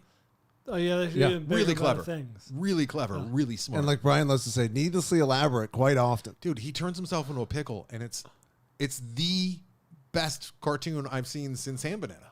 It's great. It's poignant too. It gets me choked up sometimes, Brian. I fucking love this stupid show. They're so good at that. It'll be It's just with music too. It's cheap tricks. But they'll get you. It'll be absurd and ridiculous, and it's almost like that's the point. Yeah. Where we'll make an episode about like giant farting butts, and by the end you'll be crying. You're like, how did you Thankfully, do they that? haven't made an entire episode about that universe. But it's like, I've been saying for a while, the modern time travel story, which we all grew up with in the 80s and 90s, right? It was like time travel, break your brain with this time travel, even, just Back to the Future. Yeah. Now it's like multiple universes, which is exactly what's going on with this, like with everything else. It's all Back to the multiverse. Future on my list of also rants for today. Oh, not a bad universe. Good universe. Anyways, Rick and Morty. I will continue to indulge until I'm done with the entire series, and then I can move on with my life. But I have no idea where I think I'm finding the time to watch 7 fucking seasons of a cartoon. Is this still going? Yeah. Oh. And I'll talk more about the creator and how he's been fired from the show and how because I'm reading about it and I'm still learning. But it's funny. I think you were one of them too. Controversy? Yeah. Oh yeah. He's been let go of the show. The creator, and he came up to Mike Carano like years before the show became a thing in 2000. When did it start? 2013. Like 13, yeah. Like when I knew Mike, the creator of the show, not Dan Harmon, the actual creator of the show, came up to Mike and like gave him like a handmade book with all the characters and stuff, and he's hoping that Mike would help him take it somewhere. Instead of 5 minutes of Mike, it should be brushes with success. I know, yeah. But since then, the guy's really proven to be like, I understand how he created this Rick character who was a sociopathic, like nightmare, very very smart man. But what's interesting is like this guy was a driving force, from what I can tell, like through all the way up to the most recent season. But people love to just say, "Oh yeah, he barely had anything to do with it. He wasn't that big of a deal as the other people." And like, yeah, he should be ousted. Oh. Whether he should be ousted or not, but just how he immediately like lost like credit for the things that he did because he got canceled. Like people, it almost seems like history is like saying that he didn't really even have that much to do with the show. When Yeah, as far I've been as I hearing can tell, that a lot. As far as I can tell, like he was the fucking was the show. show. Like He was yeah, the Matt I mean, Groening. he did the Matt voice Groening, acting, and it was a lot of what the early seasons where they shine is the improv. Now He's I hear improving that, a lot. Yeah, he does a lot of improving, but I hear that Turbulent juice. Season 7 is just, I don't know what that. Season 7 is. Interdimensional cable, where they're making up all the different TV shows. I don't remember Turbulent Juice though. You definitely saw them flipping through. There's so much with the interdimensional cable. Like there's just so much going on there. So much. A lot of it's horrible. Like house hunting. Like and it's just fucking guys with a shotgun chasing a house. Like that's cable guy type shit, right? Yeah. A Or man's in shooting my at- eyes, Guy. Johnson. Family Guy. I bet He there's said cable guy. cable guy, Family Guy, American Dad. Have you seen the Wait, Werner which- Herzog cameo? Yeah, he was. Yeah, that was a few episodes ago. I'm right in the middle of season 3, and I've already seen season like 4 from 7. So I'm almost like at that. Just 71 episodes, Brian. I've seen like 34 or 35. All right, that's all. That's all I have to say. All right. Fucking Hey, Rick and Morty. Thank you for joining us. Till next time. I'm not gonna have a shirt or anything. But you What is might. it? But you might. And I don't know who I like more. Is it Rick or Morty? It's got to be Rick, right? Who's Oh, Rick? jeez. Who's Morty? Brian. I don't know which is which. That's just like part of the genius of the goddamn show. Rick is the old man, grandpa, genius scientist, and Morty is the young grandson. What the fuck? Oh, I love the show. God damn it, I love this show, Brian. And like the worst episodes. And it clearly starts as a parody of Back to the Future. I mean, Morty is just a take on Marty from Marty McFly, and he's Doc Brown. I'm so dumb it didn't even occur to me. Yeah. That didn't. I thought they were just random No, fucking you'll characters. like oh it yeah, even more. Holy and shit! he's an alcoholic Doc Brown. Well, I didn't even think about that until Yeah. this moment right in this second. Yeah, God damn it! it's even better. Even with Rick and Doc and Rick. Are there any old men named Rick? I guess that Richards. All right, let's go. Let's talk movies. Sorry, goddamn Rick and Morty. Like I just find myself tinkering in the garage. I'm like, holy shit! This might be. I might be getting motivated to do more bullshit. It's great. He is a horrible role model that I think might be a role model for me right now. Fucking Rick is a role model for a 51-year-old man. Wow. That is embarrassing. The series originated from an animated short film, parody film of Back to the Future. I did not know that. I did not know. Oh, jeez. Oh, Is Dan jeez, Harmon Rick. the one who's canceled? Dan Harmon, I think, ran into some issues, too. Well, the other guy is the canceled. Yeah. Yeah. Roiland is the Justin. one who's canceled. I think they both had their, but Roiland's like did some really evil shit, and I can Yeah. see it. Like I think he's I can't see it, but I think that he's an alcoholic, miserable, angry genius who probably got in his own head and started doing some really. I don't know the details, but apparently it has to do with like, oh god, I feel like the emails are coming. I feel like Gio's already halfway through like a 5-paragraph one. Like a kidnapping, just really bad abuse of like a woman that was in his life, and yeah. You're describing yourself, you realize. Miserable alcoholic genius. It's not nice to say at all. Yeah, you're not a genius. Called I'm you not genius? smart at all. That was a long, and I was going to beat him to it, but then fucking you assholes. No, like Jillian, she walks all over me. So I might snap one day, though. You never know. That's right. You got a hair trigger. I might snap.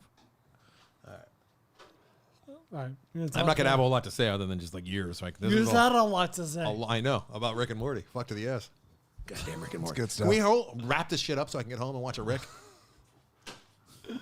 Just watch it now. Put on your laptop. Fire it up. Oh, you've got so much good ahead of you. Do I? Yeah. Oh, yeah. Because you said 3 is the best season. Yeah. Wait a minute. Have you? This is what I'm thinking about when I'm watching, like, in between, or like, you gotta wait for the last little bit too. There, like, after the credits. More often than How not, long did it there's a take you to great learn it? little Every bit. time there is. Every time. No, there's Every a couple time. there wasn't. Well, Couple of season once one they there go wasn't. on it, there always is. Have you watched The Wire? Yes. Are you sure? Why'd you have to do it like that? Because I yes. stopped midway through season 4 because I'm a terrible person that no, will at least fall you got off season 4. Okay. if I'm not watching with A somebody. lot of I people can fall stop off. after season 1 or like half No, of no, season no. 2 because those don't sing like season 3. No, and 4. it was not for lack of enjoyment. Okay. God damn it. I was hoping to be able to turn you on to that. All right. Okay. This is Simpsons level. Like it's Simpsons, Rick and Morty. Really? Yeah, it's. I can see, That's- and I also that's think of Brian bold. when I'm watching it because I think Brian would be annoyed that they break the fourth Oh, wall yeah. as much as they do. I think that would Why upset would that Brian. annoy me? I don't know. I could just see you like nitpicking it. I might assign you some Mick and fucking But I like Morty when Deadpool talks to the audience. because Deadpool can do no wrong for you. Sure. It's because it's your boyfriend in there. All right, let's go. Now I'm thinking what Deadpool could do wrong. I just watched the one where it was the Citadel of Rick's. Oh, it's my God. genius. Jesus Christ Almighty! What the fuck? It's genius. So goddamn good, Brian. It's like that Every level, Rick has a Morty.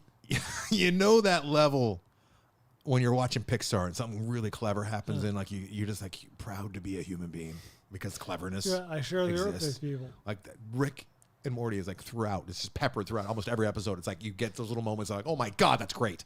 Holy shit, that's awesome. All right. Speaking of Pixar, number 5 for me. The Pixar universe. So I was going to say, Pixar has some great universes within the overall umbrella. I'm not an alcoholic, you prick. What's in front of you? We're all enjoying a beer. Some of us more than others. Which one's more alcoholic? Yeah, right. Well, I mean, I got to get my You had to get the stronger one. chase it with some coffee. That doesn't help. I got. Of course, when I was considering one-offs, I would have gone with Wall-E or A Bug's Life or Coco or Onward or You Soul. doing Cars? These all have actually Christ. no. These all have great universes. But I went with, and then my list goes top to bottom, increasing number of properties. 2 movies from The Incredibles. The Incredibles is a great universe. Like there's so, and number 2, when they involve all those superheroes, all those like supers who are like trying to be taken over by the screenslaver. Like you get an idea like, oh, this is a very large world that they live in. Like, but it's populated entirely almost by supers. Do you think it was inspired by Marvel, like everything else? I guess so. If it's superheroes, of course it is. Well, right? what was the first one though? What? When was the first one? First though? what? Super. The first Incredibles. First Incredible. I mean, you're not suggesting it's predating Marvel. Oh no, sorry, Marvel Cinematic Universe. Oh, the Marvel. Yeah, of Cinematic course. Universe. It draws a lot from the tropes of comic books or whatever, and that sort of 50s, 60s ethos. Yeah. Right? So Yeah, the Batmans of that Yeah. age. It's very Batman Noir. I should say almost. Marvel's not on my list either, and I think I can honestly make an argument as to why it's not one of my favorites, because I do get so angry while watching many, many Marvel things, as impressive as it is, and researching and maybe putting it on my list and just seeing the scope of it going back to 2008 and all the TV shows and everything that precedes it with the cartoons as well. If you're to go with the canon, it is incredible. It is. However, I don't get as much enjoyment out of that as I do the ones that are on my list. I left off a couple of bigger ones where it's like, I don't know how much more there is to mine out of this. Like, I'm not thirsting for like what goes on behind the scenes there. What's up with that With character? what? With Marvel? Whatever, some that I left off the list. Oh, like I put on some where it's like, oh, that's a really interesting universe. We have not explored. That's a great way to go about it. Yeah, it's like, leaves you how much wanting more. You have more questions. How much more? Because Mad Max does leave you wanting more. For example. well, that's why it's my number one. Fuck, I could watch a Mad Max every day. What if they just do it? Oh my god! I mean, it's got the entire planet. The planet's a universe. I feel we've like only there's. seen one country. I know, and that's when you go too big, it just gets too. It gets like less is more, right? And like with just nothing but a burnt out sand planet essentially is what Mad Max just is. the wasteland Is more engaging and interesting to me than Marvel and all the fucking countless universes that they and the multiverses and it's just literally endless. And I want to know more about. Maybe it's because my little brain, I can't enjoy Wes Anderson or Marvel to its fullest extent because there's just my brain just needs sand and 3 fortresses and a Thunderdome. And there's just so many needless details that he nails that you didn't even ask for, and just so much lingo he's using that's just kind of a throwaway. With in Mad Max, We're not there yet. it's just chock full. it's my number one. We're going to talk about it later. All right, number 5. There's nothing left to say. Fury Road is good. I've heard. Thank you, Avery. Christ on the cross. Avery, everybody. So all week. is Christ on the cross. Number 5 for me, Planet of the Apes universe. Really? Yes, Brian. Now, I would have never said that back in 1968 because I wasn't alive. But 1968 to present is when you'll see also a through line as to when a lot of my universes began. All late 70s. So for my top 3. That's when the geniuses were coming out of film school, I guess, and saying, hey, you want to see some of this?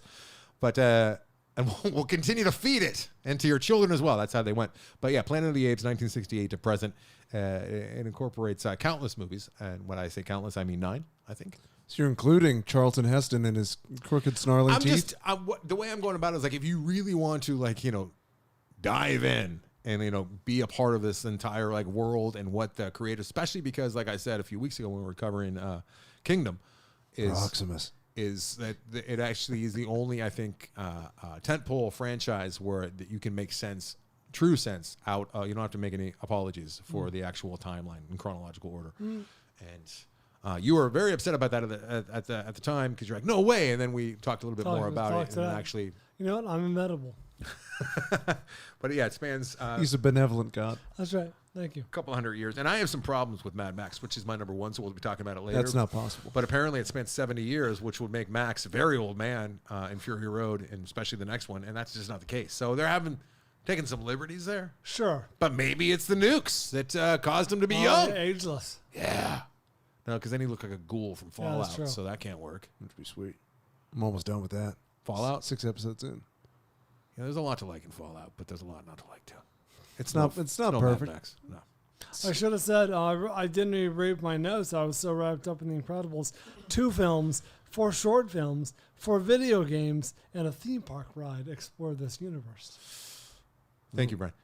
There's 10 movies. Theme park. 10 movies total. The Incredicoaster. I know. Starting with You're bringing that in. Planet of the Apes back in 1968, followed up by Beneath the Planet of the Apes, then Escape from the Planet of the Apes. I should also say this is the only one on my list as well that I have not seen all the movies. I'm just saying. I'm saying there's a lot. Well, I almost had Marvel on there, and I'm not seeing all the fucking you Marvel did yourself movies. a favor. All right, yeah. So, but I mean, if you want to just delve into nothing but ape planet, here you go. Escape from the Planet of the Apes, Conquest of the Planet of the Apes, Battle of the Planet of the Apes. That was in 1973, and then we got the good stuff, Planet of the Apes. Oh, I shouldn't say that. Fuck. Planet of the Apes, 2001. Still no good stuff, and then 2011, Rise of the Planet of the Apes, and then Dawn of the Planet of the Apes in 2014, and then in 2017, War for the Planet of the Apes. Say your thing, Avery. You always say it every time. Bad A. It's the best Prisoner of War movie ever made. No, Holocaust. Oh, it's the best Holocaust film. There you go. It's a Holocaust film. The That's 10th very film. offensive to some people. The 10th film is 2024's Kingdom of the Planet of the Apes, and that's all about evolution, as far as I can tell. Are you familiar? Is that right? Do you have more in there? There are more of those. What a great fucking character. I like him. You know what? I think I might like him more than Kuba. Kuba? Koba. Koba. Koba's great, and he kicks ass, and he's fun to watch, but he doesn't have the Which one's lines to Koba? quote. He's the Toby Kebbell guy with The fucked up yeah. face. really with the Scarface, essentially. I wish you had as much Proximus as you did Koba. Because you get a lot of Koba. But And Proximus Proximus earns I it. need to go back and see more Koba, but I don't. Proximus Koba's is much great. more. Proximus is much more quotable, right? Yes. Yeah, and sometimes they respond more to quotes than like firing guns wildly. You know, most Number 4 for me. So I every once in a while I'll just take a look at the listener lists on. Drake does a great job of posting. Is it Drake or is it the Goose? For Collect the lists. The listener the listeners, that is the Goose. Goose. I didn't want to shortchange there, buddy. I sometimes look at what the listeners are saying, and I didn't see. Yeah, I did. I'm not. It's not comprehensive. It's so Mitch forgive me. Burns, Brian. No, it's not. You should have seen the fear in his eyes. Hey, for a second, I was like, oh, shit. I did not see one mention of an underrated Oh, you're universe. cheating by looking at the listeners list? I'm Brian. not cheating. I'm not using it to make my list. I mean, It sounds like maybe. What are you using it No. for then? Wait a I'm, minute. I'm using an example of one I'm doing that is not mentioned by the listeners. I don't understand. That confuses me. My number 4 was not mentioned by a single listener that I saw. Oh, okay. He's trying to inform his list. The Yeah. Bill and Ted universe. Oh, it's on my also rents. Bill and Ted's Excellent Adventure, Bill and Ted's Bogus Journey, and of course Bill and Ted Face the Music.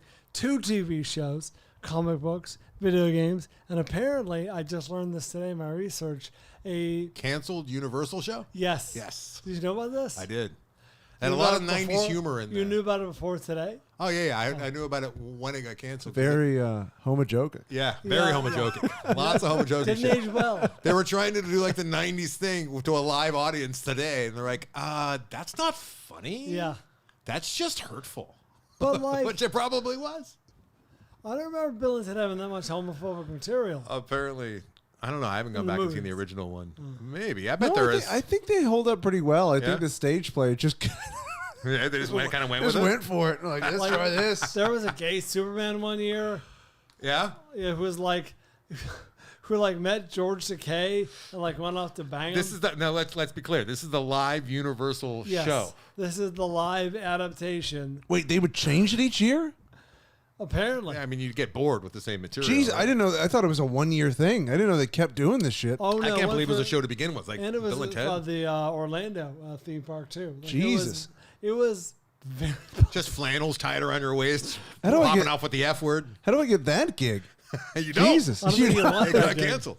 Damn it. It got like literally like they stopped doing it. Yeah, like, literally canceled. like that's the appropriate term for that. Is like we're gonna cancel this live show because it's horribly offensive and is upsetting many people. I think, and I feel bad saying in this defense, I think they were trying to be bawdy and raucous and un-PC, but it came off as very toned down. Just offensive. yeah, Hateful, yeah, really mean, just yeah, cruel. cruel. What's number 4? Number 4 for me. This could be some recency bias, but I don't think so. Because I would love to hang out with the crew of Firefly, and you get to Oh yeah, for a full 14. That's a big world, right? Episodes, 14 episodes, as well as the full movie Serenity, and I had so much fun hanging out with that entire crew. And it's like it's a poor man's Star Wars, really, is what it is. And as well as Star Trek, I don't know how much of it exists without those two. I like to think that somebody would have come up with the space cowboy idea if George Lucas had not. Oh sure. But Serenity is a universe that you have many, many hours to enjoy if you are looking to envelop yourself and your psyche into a creative world. And it goes Isn't back Buck Rogers effectively an outer space western? for sure. Yeah, Yeah, good so- call there, Bri. As I well was as trying to think. I'm like, I know that trope existed. what's that other one that was? They tried to remake it to no effect with the robot guy. Lost in Space? Lost in Space. Yeah, I mean, that Danger, even predates Danger, Will yeah. Robinson. But this goes 2002, and then we had one season of it in 2002. It went into 2003, and then nothing, and then 2008, the movie came out. But you're talking like close to 16 hours of Serenity, Firefly universe that you could just kind of, nestle in. Are we? Oh fuck! Are we just encouraging like binge watching with this episode? That's what I'm doing. Oh yeah, sounds like it. I mean, you were on the receiving end of binge watching, and you loved it. I mean, you reveled in it. There's something about binge watching. I've been saying it for a long time, like knowing what you're gonna get, knowing the characters you're gonna like spend time with, and knowing what to expect. But it's not like going across town to see Ezra. Come on. Which you also did. I like how I'm trying to make a point. I just yell loud. Come on. Come now. Oh, my theater, I will say, for Furiosa was full. Yeah. Good sign. Saturday night, packed crowd. I poked my head in last night to and I get so mad. I get so scared that a teenager like who works there, who's like shuffling popcorn, up, is gonna be like, "Excuse me, sir, do you have a ticket?" Because like I walk out of Ezra and I'm like, "All right, let me see a little Fury." I feel like a fucking creep too. I'm like, "Let me see, is there any Furiosa in here?" Garfield was the #1 movie last week. Yeah, it took over. Dude, If was barely behind Furiosa. And I go into the next theater, like, is Furiosa in here? And I'm looking over my shoulder, like, is a teenager going to go, "Excuse me, sir, you can't go in there without a ticket." But I finally found it, and it was the opening scene. I'm like, I don't know. I'm very tired already. I can't sit and watch all of this. The Thunder Boy. And there was one person in the theater. One. Like 400 seats, one person. I'm like, people. You fucking people. It was very quiet, too, so Avery, I'm going to Bunduki. I apologize for this. Yes. I got a pee, so we're going to take a break. Come on now, We're going to take a break. All right, we'll take a break now. Break time. Coming up next, Amazon. After that, we'll get back to our list of universes.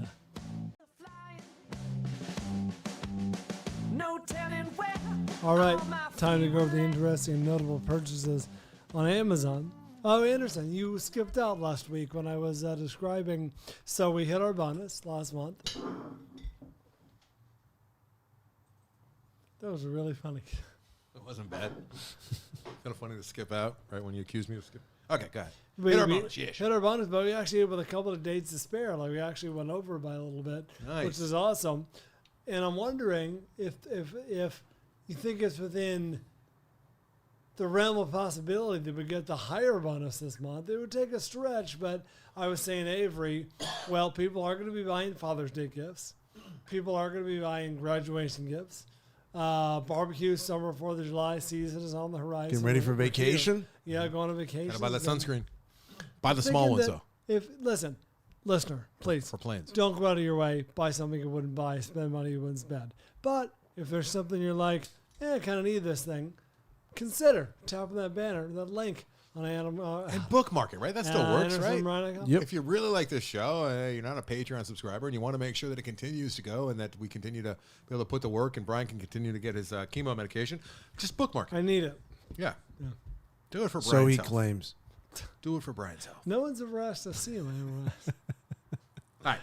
Things purchased on that Amazon banner, link that exists over at AndersonandBryan.com include a Sig Sauer Tango MSR hunting gun scope, HP toner cartridge, a 3-pack, 6 Kanawha sun sails, smart. Got 3 in my backyard that have been there since we moved in, pretty much.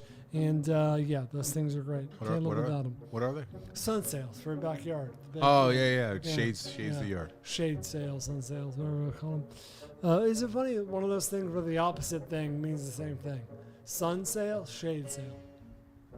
Mm-hmm. Yeah. It is weird. It's exactly next to your memory of where you were on 9/11. Wow. Oh my God, Morty, you're free. No. Alsluck Underdesk treadmill, 3 gallons of Quicksilver outboard oil. I don't know that. Morek EV charging cable, 4 Amazon Basics 20-inch box fans. Amazon Basics makes fucking everything now. Ciara under cabinet range hood, Lego Harry Potter Chamber of Secrets model set, Camp Chef portable camp table, 2 Amazon e-gift cards, Galactic birthday balloons is the theme. Dremel rotary tool kit, Magpul rifle gun rest, perhaps the same fellow who bought the scope. Balls. No, excuse me. Balls. Oh, I get it. Right. Bells of Steel workout sandbag. 2 rolls of 20-pound bond plotter paper, as well as Alliance-wide format 20-pound bond paper. Nutrafol men's hair regrowth supplements. Wyobi 1 Plus Bug Zapper. Fit You Eyes. Right. Universal TV stand. Diadem Vice Pickleball paddle. Have you ever tried Navage? Clears your nasals. Oh, no. I didn't. Sinus? No, Sanus. Sanus. Sinus is on the mind after that. Sanus Sonos 1 speaker stand. You guys hit this? Royal Canin French Bulldog dry dog food? I don't know what that is. ISO Pure protein powder was picked up, and some lucky so-and-so, oh, lucky they're on the page for it. It's not like they want it. 2 Aces UK, Azuke card jump starters. Hold on. Oh, I don't know about the quick cutoff though. That was know. Bush League. You missed the post. Here's the movie. I'm gonna miss the post. I'm gonna end quite quicker than the post because not many people are clicking through, and I can't blame Well, you know, because it's there's only- so many movies. There's only 6 days with it. Plus, there's so many movies that are just streaming on whatever you're already paying for. So I can't blame you for not clicking through. Somebody clicked through and got Fast Times. Well, it does include some first Hey. times. Fast Times at Ridgemont High.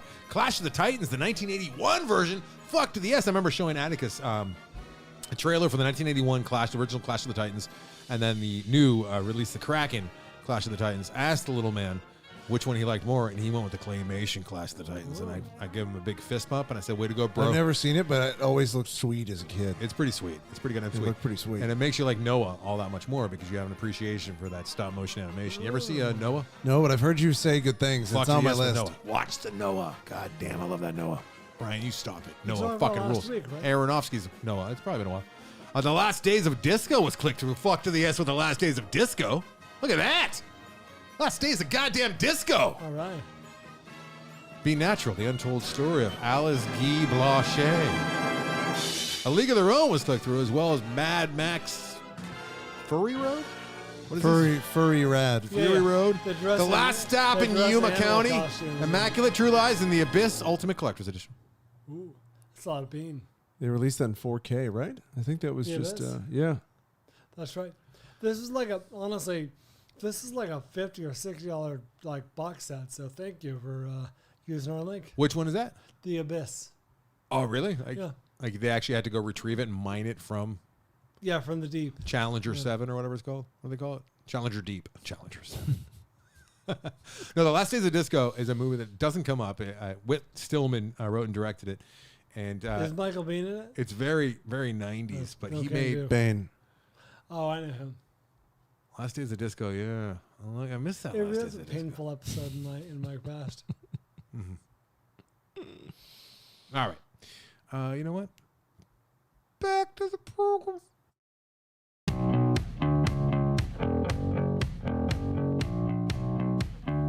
All right, we're back at the universes. Do you want me to hit mine? Shh. I mean, yeah, sure, whatever. I thought of it, I dismissed it, and then I thought some more, and I'm like, no, there's a lot there, and this is a good example of I would like some more, specifically prequel content, because I want to know how we got here. We've done a lot of like contemporary in the future. I want to know how we got there. I'm talking about Sorry. I made a mistake and clicked on the listener run. I'm sorry. It's enjoyable. It's quite enjoyable. I have not seen it, so I wouldn't know. It's one of my favorite ones in a long time. And it's from Drake. Is it from Drake? It is from Oh my Drake. God, that's good. Is it at the expense of me? No, it's No. actually not. You're going to enjoy it when you get there. Everyone has to go over to AndersonandBryan.com and see the listener art that Drake put together. My God, Drake, what can't he do? Huh? Drake. Just about everything. Hey, keep your hands off the youngins, and maybe you'll be like the biggest name Better Drake. Drake. Yeah, better Think Drake. So, yeah. Number 3 for me. I dismissed it, and I thought about it. I already said that. The Matrix. Now you might think, I've got all the Matrix I need. No. I want the like where the machines took over. The war. What's that? The war. You want to Yes, see the war? and the architect alluded to Neo being the 6th iteration of the chosen one or whatever, the one, and like we've handed him all the uprisings. I want to see it. I want to see like each one like fail miserably. That's good stuff. You want to see all the Neos, like the early Neos? Yeah. I want to see like other ones, That'd be other a tough chosen sell. ones. Like this, all these movies end badly. Yeah, we're gonna do 6 movies where Neo loses and is completely decimated. The Matrix films, of course, include The Matrix, Matrix Reloaded, Matrix Revolutions, The Matrix Resurrections. You're high on Reloaded, right? I love it. I think Reloaded. I love it. Wow, that was very earnest, Brian. I'll stop short and He say actually that got on the mic to say it too. I love it. That was the quickest I've seen your head move in a while, and I'm not joking. No jokes. the tumor was controlling me. That's the most serious I've maybe ever seen Brian on the show. Wow, he loves There it. was no bit We should point people to that clip. on YouTube. Timestamp. Yeah, we gotta timestamp that because that was Philip. If you're listening, That will you was- send me a that timestamp? was like STEM taking over. Yes. I like leapt from the floor. Well, I love it. All right, I want to hear that I'll again. back off. I will back off and say that I love 75% of it. I really love 75% of it. Well, you acted as though with Yeah, 100%. You can't take it back now. Certain parts I Oh, love. I love it. That was the first movie I saw that I'm like, that just felt like a boring video game that I wasn't playing. That was my exact quote watching that movie. Speaking of video games, Yeah. 8 official books. Oh, they're and over sweet. Oh, really? No, the games are sweet. Oh, okay. Over a dozen unofficial books, comic books, yes, video games, an anime film, and one thing that really helps the universe. At the time, it was not common, let's say, to like have a website for your film, let alone a website that was really involved. Like this had a password at the end of the credits, and you can go in and like see more about that world. That was kind of groundbreaking at the time. So credits to the Matrix for really embracing like The the internet. web presence. The web nerds. At the time, it was the 1999. I'm sure your parents weren't online, or maybe they were just barely sort of learning about It was the Nasabi times. What do my parents have to do with this? My point is, they're representative of the larger populace, which is, yeah, there 99. was a self.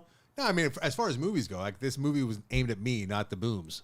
Yeah, but That's the point. my point is, there were, like you said, the nerds were the only ones who were really consuming that kind of online content. The population at large Yeah, was everyone not. else is on AOL, or if they weren't online at all. Shouldn't I mean- you- the kids. You guys are giving them credit for targeting the audience of the movie. That was groundbreaking at the time. Oh, yeah. Okay. That's all I'm saying. I mean, isn't that what you want to do? Is target the audience? I know.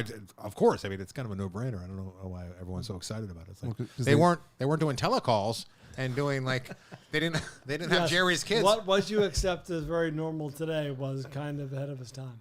They weren't selling this movie on GHQ. And by the way, They weren't giving out mailers. I don't need the emails saying like, oh, by the way, Wing Commander actually had a Hackers would have been a good one. Yeah, like I get it. There probably was one or two, but the Matrix was like the first big one. Number 3 for me is a franchise that began in 1977.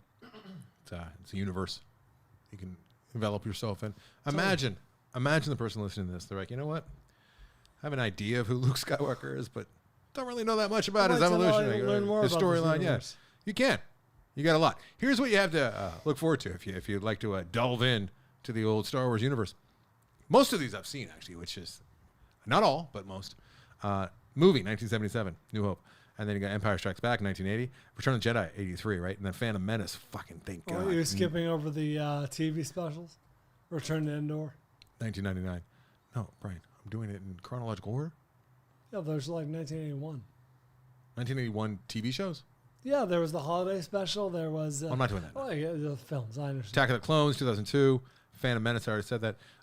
Animated series 2003 to 2005 was the Clone Wars, and then you got a Revenge of the Sith in 2005. 2008 was the Clone Wars, and then animated series 2008 to Clone 2020. Wars animated series 2003 is fucking sweet. sweet. Is it sick? It is fucking sick. Star Wars Rebels, animated series, 2014 and 2018. Star Wars episode 7, The Force Awakens, that's 2015.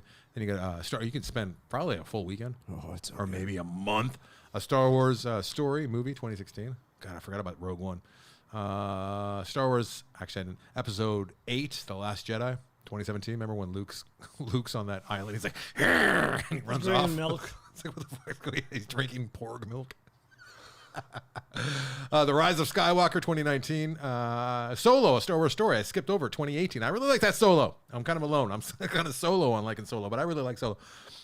Star Wars The Mandalorian, 2019 to present. Star Wars The Bad Batch, animated series, 2021 to present. Have not seen any of that. Star Wars Visions, anime series, 2021. The Book of Boba Fett, series, 2021. Obi-Wan Kenobi, series, 2022. I've not seen any.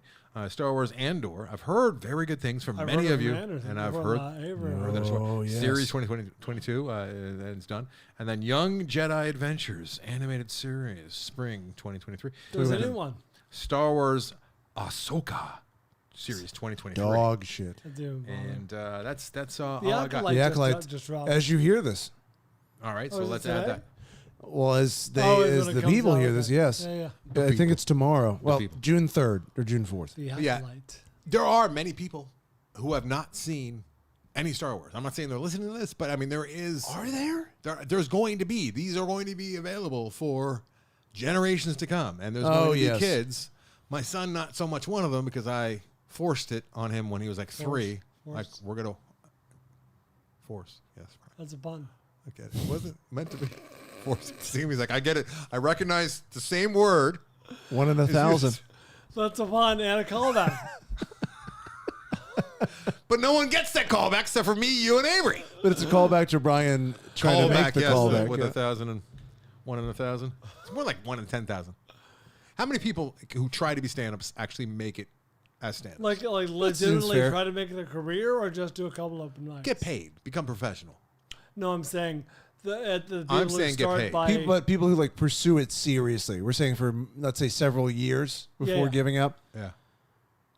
I'd say you're probably closer. 1 in 5, 1 in 10,000, something like that. 1 in 5 to 10,000. But like, what about everyone who steps up to an open mic? Avery, I'm gonna. That is asinine. Yeah, that's I mean, a lot of people just do that as a 50,000. larf, right? Just as a. But yeah, So why not? Avery's got to get a new job, and somebody he works with heard that he does stand up, and immediately just gave him the old 1-2 with the like 1 in 1,000 people get to actually do that for a living, and that's what Brian was alluding to. It was hurtful. And then I gave you the 1-3, the 3-4 with the. It's more like 1 in 10,000. I just realized that about myself. That guy was building you up. I'm like, that guy's math sucked. Oh, Creepy Morty. Oh no. Creepy Morty strip joint where it's just nothing but Mortys. Yeah. That episode is brilliant. So brilliant, Brian. Just Walks another in and day. see, you want to dance? 1 for 10 or 2 for 25? Rick's just like, that's some bad math. No, and that's bad math. Morty's killing Morty's. That was, It's one of my favorite episodes of all time. it's very kind of, yeah, okay. Oh, you haven't got the Snake Hitler yet. No, I have not. Got the all right, let's go. What's your number 3? I already did. Star Wars. Number 2 for you. Number 2, I actually feel like this universe is a little bit tapped. This is an example of a universe that I don't know how much more I need from this. It's kind of wrapped. I'm talking about the Terminator. Starting off with, of course, the Terminator. Then, of course, Terminator 2. Terminator 3, Rise of the Machines. Terminator Salvation, underrated. Terminator Genesis, never bothered to see it. And Terminator Dark Fate. Two web series, a TV series, novels, comic books, video games, and an upcoming anime series. But what are we going to get out of Terminator like now? Like, I feel like we've seen we've obviously seen the lead up to Judgment Day. We've seen Judgment Day at the end of Terminator 3. We've seen like the world after in Terminator Salvation. I think that is what they need to revisit and nail. They were, it was almost awesome, the one Yeah. with Christian Bale, and there was so much yeah. promise there. I actually like It's that distracting. That was the best thing to come out of that one. movie. I can't disagree. His offset or onset. But you could have made a whole trilogy, I feel like, in that timeline. The problem with Terminator is, speaking of timeline, it's all based and built around the time traveling, and like you can only do so much before you paint yourself into a corner. And before you undo stuff you did. Whereas the Alien universe, my number 2. Fucker! You can go places, right? Because they're not really playing too much with time Alien's travel. my number 1, so let's just talk about it. Really? I thought no one was going to think of it. No, Of course. How do you not? How do you not?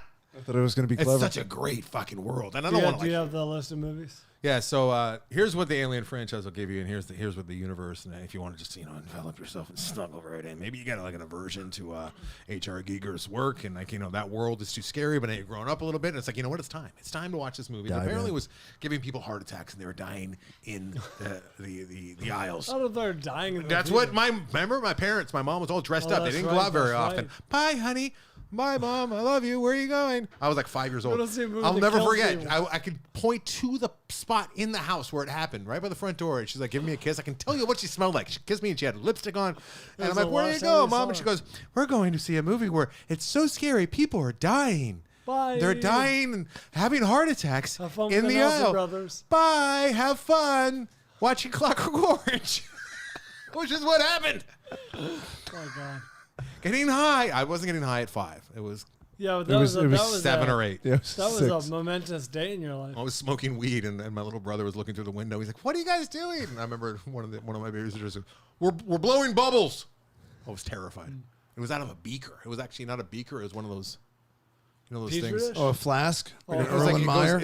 it's like small at the top, and then it goes down. That's a beaker. Yeah. Is it a beaker? Erlenmeyer flask. Okay. All right. Easy with you, with your knowledge. Easy. All right. So here are the movies. The Alien. Didn't know that. Alien Universe. 1979 was a movie called Alien, and then 1986. God, we had to wait 7 years for Aliens, where we really got because the whole thing with the first ones, we didn't really see the alien Well, the first much. one, the irony is the first one didn't suggest that big of a universe. I guess they did with like the aliens themselves and the engineers, but like it was kind of a bottle movie, right? Like also place in the ship, and it was all about what you don't see. yeah. And then aliens you like, find oh no, aliens there's like, a lot oh, going on here. Turns out people really liked these aliens. Let's give them hordes of them. Let's just give them like giant herds of aliens just roaming. And then Alien Roving 3 packs. was us all figuring out David Fincher for the first time ever and going, oh, this man wants us all to kill ourselves. And he made the most depressing alien movie possible with a crucified, what's her name at the end, just spinning in space. Remember?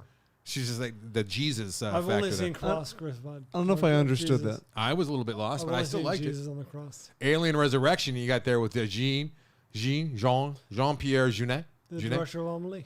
Yes, Amelie, as well as That's where she's the City of Lost Children. crossbreeds, right? There was some creepiness going on in that one. I really like that one. I think it was I never saw that one. Should I see it? underappreciated. You know what? The other One of the one's greatest either. death scenes you'll ever see.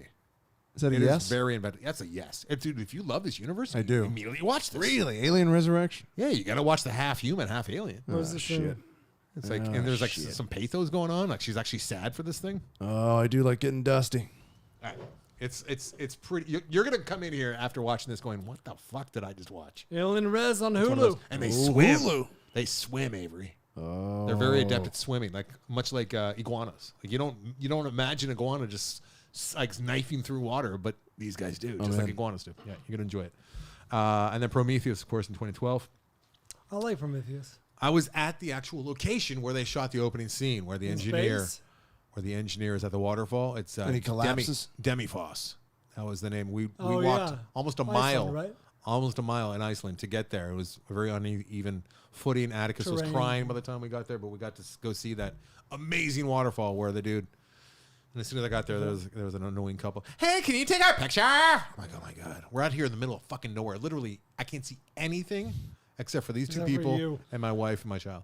You're like, I'm going to dissolve your matter into this I waterfall. want it. I want it. All right, so that's Prometheus in 2012, and then Alien Covenant, which was just high octane. I am high on Alien Covenant. Ridley Scott brought it. It was People his first talk time. shit, but it's I wish I great. liked it. He left the series until Prometheus, but he came back with just an Alien movie in 2017. Ridley Scott did and directed it, and fucking then good. Alien Romulus, which is coming out later this summer, directed by Fede Alvarez. And I didn't even give James Cameron. He's the only director I didn't say for Aliens, of course. Let's not forget the Alien vs. Predator. I'm coming. I'm getting there. I'm going there. Alien vs. Predator in August 13, 2004. Which we saw. I think it was Mitch Burns that had us watch that. I'm pretty sure it was Mitch Burns. Could be we wrong, and saw I'm it for the sorry if show. it wasn't Mitch, but I'm pretty sure it was Mitch. And Atticus got up. He was probably 3 or 4 at the time. Not appropriate. Directed by Paul W.S. Anderson. And Maybe that's why he was interested. Jesus, You went Paul. from Magnolia to this. Paul W.S. He's like, just in case you're getting confused, it's not Paul PTA, it's PWSA. I don't know if we need the 2. Yeah, I know it's too much. Yeah. But yeah, he made that in 2004, and that's when Atticus got up and he looked down the hall. Because the way that my old house was is he'd get out of bed, he'd open his door and just turn his head left down the hall. You could see the TV clearly. Oh dear. And he's just in the morning. He's like, "You were watching a movie with black dogs, and there's green blood coming out of the back. Black dogs, Daddy. Why were you watching that? I couldn't sleep." I'm like, "You woke up and saw that shit? You ruined your boy. What's the matter with you?" Now he has to come all the way towards me, and I can see him coming in the room. And then finally, Alien vs. Predator Requiem, which it's the only thing on this list that I have not seen. Came out in 2007. I don't think I ever have to. You don't miss it much. think I saw that AVP either. Requiem. The Predator universe is underrated too. Is it? Oh, Prey got me back in. Pretty sweet. And my number 1 is Mad Max. I mean, what's to be said about Mad Max? 1980s. Oh, I heard of that. 1979 to present, and here's how the timeline's like supposed to go with You Mad sure? Max. No. The original Mad I'm Max guessing. was released in 1979, and it's supposed to take place in the mid 1980s, right? Then I think some of this is fandom, so take it. Yeah, I thought it was contemporary. No. Mandem. Mad Max 2 Road Warrior is supposed to take place in the late 80s. Mad Max Beyond Thunderdome, mid 2000s. Furiosa Mad Max Saga 2020s. Mad Max Fury Road 2040s. So if my math is correct, that's 60 years. He was in his 20s in the first one, Mad Max was. So now in Mad Max Fury Road, he should be in his 80s. That's a problem. That's So that's true? Is that accurate? Because here's what confuses me. I mean, there is no accuracy because it's all fiction, right? It seemed like Praetorian Jack in the newest one, Furiosa, was talking about how his parents were soldiers when the world was falling. Was he talking about like when it was actually falling, or because that doesn't? That's the impression that I got. Because it didn't And- jive with that and- 70 years. And what's his face? Dementus had kids. Kids who when had they a Winnie the died, Pooh- right? Who had a Winnie the Pooh doll. Yeah. No, they could have found that anywhere, though. I mean, Well, you think it's an unreliable narrator situation? I don't know, but we got Charlize Theron, who's X amount of years, and then we have. Why are we spending time on this? 'Cause it's the fucking best. great. It is. It's great. Let's just maybe he cloned himself along the way somehow. I very much enjoyed doing research when I would do. For some reason, I looked up Commodoof Warrior, and there's a whole backstory on that guy. Look at his mom's face or whatever. and it's Yeah, he wears his mom's face. Yeah, That's the no, story. But this that's- is fandom, right? This is like No, some it's people- it's that's- canon. Is it that's canon? the Yeah. comic book. Who wrote it? Miller. Yeah, I think Who? George Miller. Miller wrote the comic book. at least Or authored at least, it. yeah. I I think can't he imagine him illustrated it. sitting down and writing it, but maybe. Why can you not imagine that? I can't imagine it. I can imagine him pontificating over a bottle of scotch and having someone write down his Well, notes. maybe a story by. Look that up. What else? What else? You got any Who also wrote rans? Mad Max Comics. Then who destroyed the world, Brian? Any also rans? I got Marvel, of course. I got Bill and Ted. I got Billy Madison. It's a universe. Oh, yeah, the Happy Madison. Yeah, and then The Simpsons. That's all you got? It's a bit cheeky there, though, to say The Simpsons. Yeah. Should have gone the Muppets. Created by George Miller. There you go. So It feels like the world is created by. I can't picture him sitting down. he wrote the story. So he wrote the story, but Nico Lathuris and Mark Sexton did the nitty gritty. Those I can't picture him saying, and then the Darfur Warrior. He says he wears this. his mother's face. I don't. I could know see him why. saying that. Yeah. I couldn't see him saying, and this is then what he said. And then some of the stuff that I researched and found was the Road Warrior was actually before the bombs were dropped and before nuclear holocaust, and then it happened shortly thereafter. Oh, yeah, you said that. No, last week yeah. I learned something new since then, but then I start kind of cringing, going why are you getting into nerd water? and really worrying about like the details. It's like, just let it go. It's like, who fucking cares? Fair. The grand scheme of things, they're great movies. Let's not like worry about when. But as far as when you first see the effects of the bomb, it's not until Thunderdome, and that's when you meet the fucking Lord of the Fly kids, who are the Never Neverland kids, who are like, we're waiting for our pilot to come back and fly us away from here. Ah, God, it's so cringy. Okay. Not good. Listener top 5. It's not good. Listener list compiled by. That said, it's not good. It would be fine if it was on its own. If it's Yeah. like, this is a dark, take on Peter Pan. If it was a Terry Gilliam movie. If it was a Terry Gilliam dark take on Peter Pan about the nuclear holocaust and these kids that are living and waiting when their plane went down like generations ago and they're waiting for like their pilot to come back, that'd be a dark, interesting take. But you put Mad Max in there, it's like, no. Now you're ruining everything, right? Yeah. I could see the George Miller of today doing that interestingly. Of that being wrapped into a future one. Except they'd all sing like hit pop songs throughout. Like Penguins. Looking for the love of it. Love of their lives. Their heart song. Listener list compiled by the Goose. Tied at number 5. Kevin Smith's View Askew. And The Lord of the Rings. Oh. Fuck to the yes. Very different. Fuck to the yes. Oochie Well, Boochies. no. Is it Scoochie Boochies or Oochie Boochies? Snoochie Boochies. Snoochie Boochies. Kevin Smith, when he was heavier, looked like a hobbit. So not that far apart. You're stretching. Number 4. Which is something that he couldn't do back then. Wow. He loved hockey. He literally took a nap. We'd have like a 4-minute break I was there. on Loveline. Remember that? He was promoting Jane Silent Bob Strike Back. And he's like, okay, just one of the breaks. And I'm like, all right, well, I gave him the schedule. And he's like, all right, cool, I'm going to nap during those. And he would go over to the couch, which took maybe 30 seconds for him to lumber over there, lay down and sleep for like 2.5 minutes. And then I think Drew went over and I'd be like, you have to get up, we're back. Jostled him. Jocelyn happened, yeah. Right. Number 4, maybe the most grounded entry. The Tarantino universe. Hey. I agree. I don't know why you They're just said not, it that way. they're not related so much to each No, other. there's a lot of characters who like Scagnetti. You see There's Scagnetti. red and the red apple apple cigarettes, right? Yeah. Oh no, are they gonna have what's his name Wright on here? Edgar Wright, because like he The with the ice cream. Cornetto. Yes. How do you pull that? I can never remember. I that. thought Carvel, but I was like, no, Cornetto. Cornetto. I'm not like it's like a British ice cream. Yeah. I don't even know the ice cream brand. But yeah, he melted them all together. Never had it? No, We've been overseas, is why I'm asking you. I've never been to the UK. Oh, I don't like to see my people. understood. I like All to think I like to think I'm Icelandic. Oh, really? You're changing? Yeah, Nordic. Yeah. I get that. Number 3, Christopher Nolan's Batman universe. Oh God, I didn't even think of that. Really? Yeah, because it's DC universe. Really, it's part of that canon. But Right? it's his own thing. I mean, he made it good. Yeah. Number 2, Marvel. Never heard of it. And of course, number 1 is Star Wars.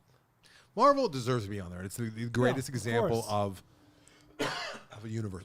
I almost think you need to better get than- more specific, though. It's better than Star Wars because of all of the characters. And like the research I was doing when Marvel was going to be on my list, Geo, please, I'm good.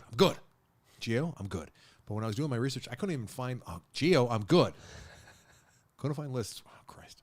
Couldn't find lists where they would like Back away from the laptop, Jim. incorporate Spider-Man. Like there's, I'm sure that there's a site out there where they do, but like the lists I was finding where they were going way back to like the early TV shows and stuff, they weren't even incorporating the Spider-Man stuff. See, I would Because consider that's a the diff- X-Men universe, which now part of it. is part of Marvel, right? Yeah. With Deadpool kind of unifying the two. Really, it's kind of just like corporations, coming together. Like I was next to a giant big rig on a red light, I think just earlier today, and I look over to my Did left, you try to throw an explosive at it? and it just said Vaughn's, Pavilions, Albertsons. Yep. It's like those are all giant, mega fucking supermarkets, Yep, and they're all and under now one they're all umbrella. in one, so they can all like go like, okay, we're all gonna sell poison together, right?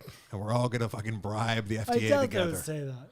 I don't say it in so many words, but that's what they're doing. They're like, now if we all come together and we tell the FDA that this is real food, with the amount of money that we can shove their way, like we can get it done, right? Right, Do you have boys? anything else, Rance? I already give them, and you said that's all. I will mention, of course, the James Bond universe. Fantastic. Nope. Predator, very good. I will acknowledge this is very important to some people. Harry Potter, it is an expansive universe, so good for you. There's a bunch of wands and stuff. That's true. I feel like there's a nod to that in never mind. I was going to say Rick and Morty, but enough Rick and Morty. Muppets. But I'm pretty sure that the professor at the Citadel of Ricks, is that what it's called? Oh, yeah, he 100%. That's Harry Potter, yeah. Yeah, it's Harry Potter Fox, right? Okay. Ugh. The taste of Simple Rick's candy. After a long, hard day. The Muppets. Oh my God, it's so good. Back to the Future has a pretty solid Come universe. home to the taste of Ricks. Good. Back to the Future, especially Back to the Future 2, where they go the alternate future. I love that. I love that Back to the Future too. The Godfather has a solid cinematic universe. A lot of colorful characters in there. Very, very, yeah. Only 2 entries, but Blade Runner. Oh yeah, only 2 so far. Yeah. But you're right. That's another example of my initial criteria, which is suggests a much larger. That's a different topic agree. that we got to figure out what the wording would be and like what the criteria would be. But I know exactly what you're saying. But it's world Could be building. top 5 worlds you want more of. Yeah. Worlds you'd like to explore. Movies that should be a cinematic universe. Ooh, movies that Should be missed cinematic opportunities. Yeah. Oh, we could actually take 5 of the staples and be like, what would be like if we had to trade this out for one? Like if Star Wars didn't, like New Hope didn't make it, we wish this one had. What would we have gotten? It's not bad. Cronenberg world. Everyone's been Cronenberged. Sorry, Rick and Morty. I'm sorry, buddy. Hey, if you watch a little, you're gonna enjoy it. You're gonna enjoy yourself. I don't have time. Little bite-sized chunks. You're gonna. All right, let's get out of here. Next week, we're going to be watching a movie called The Guest. Actually, you know what? Tell me what you think of this. Don't tease me. Tell me. Oh, I can't do that. All right, why don't you start doing the wrap up, and I'll get there in a second. Hold on. We have to gamble. I don't want to gamble. Last week, I think you won again. I accidentally combined these two. This would be quite a movie. I typed it out. Furiosa, Ezra.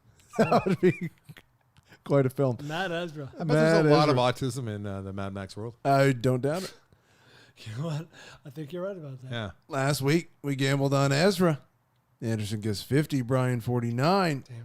With 56 reviews, the actual Rotten Tomatoes score is 70. Fuck. Making Like Anderson 4 or 5 the winner. in a row. All right, you know what? I want to discuss the coffee table with you. Sorry, buddy. I thought you said they wouldn't like it. Probably won't, but I want to discuss it with you. I think it's good for the show. But I'd like to talk about it. You probably I won't. think it's good for the show. Okay. Listener John Campbell You got to pay for this bullshit? has suggested that we watch a movie called The Guest. What year? 2014, Brian. It sounds familiar. Here, please. Now, I've seen The Guest. It's the one with Dan Stevens. I like The Guest quite a bit. I probably even flick-fest The Guest back in 2014 when I saw it. I'm very confident that you have not seen it. I asked John. I let him know this is going on 2 weeks now. Yeah, I saw it. I flick-fest it probably back in the day, but I know the bald one hasn't seen it. Should we watch this? Still nothing from Mr. Campbell. I sent him another text or email or message saying, hey, Mr. Campbell, good to go with The Guest? Haven't heard from John Campbell. What do you guys think? Do we just move forward and watch the fucking Guest? I mean, maybe I'll hear this. Or do we fall farther behind with assignments? Do we not have another? We don't, because I got a bunch of people who we owe movies to, but they will not let me know. I think you'll watch it. I think we're going to have expiration dates, because my fear, and I was talking to Nick Eats Cake on the way here, that like everyone's going to like wake up one day and be like, oh my God, they owe me like 4 movies. And we'll have like 8 years worth of movies, like one a week to pay off. Freaks me out. Keeps me up at night. I know it shouldn't. I know I shouldn't give a fuck, but I do. I wish I didn't. I mean, AMC kind of works like that. If you hadn't seen a movie in four months with Movie Pass, you don't get to bank all those. You can see 3 a week. You're making the effort to reach out repeatedly. I am, yeah. Even on the show, like if we owe you a movie, or you think we might owe you a movie, hit me up. That's what John did. He said, hey, wait, hold on. He says, Who's John? He's John Campbell, who we owe the. Hey, you mentioned, this is from over 2 weeks ago. Hey, you mentioned in last week's episode. I hope he doesn't think that we're like poking. I'm not. I'm just having fun, John. The man pays us money to do the show and to watch a movie for him, and now here, I hope he doesn't take it. Those are top. But he says, hey, you mentioned last week's episode. You reach out and you hadn't heard back. My last movie was in August. Should I be checking in? Something? Yeah. This is good. So, John, I want to watch this movie, but it's been over 2 weeks, and I can't.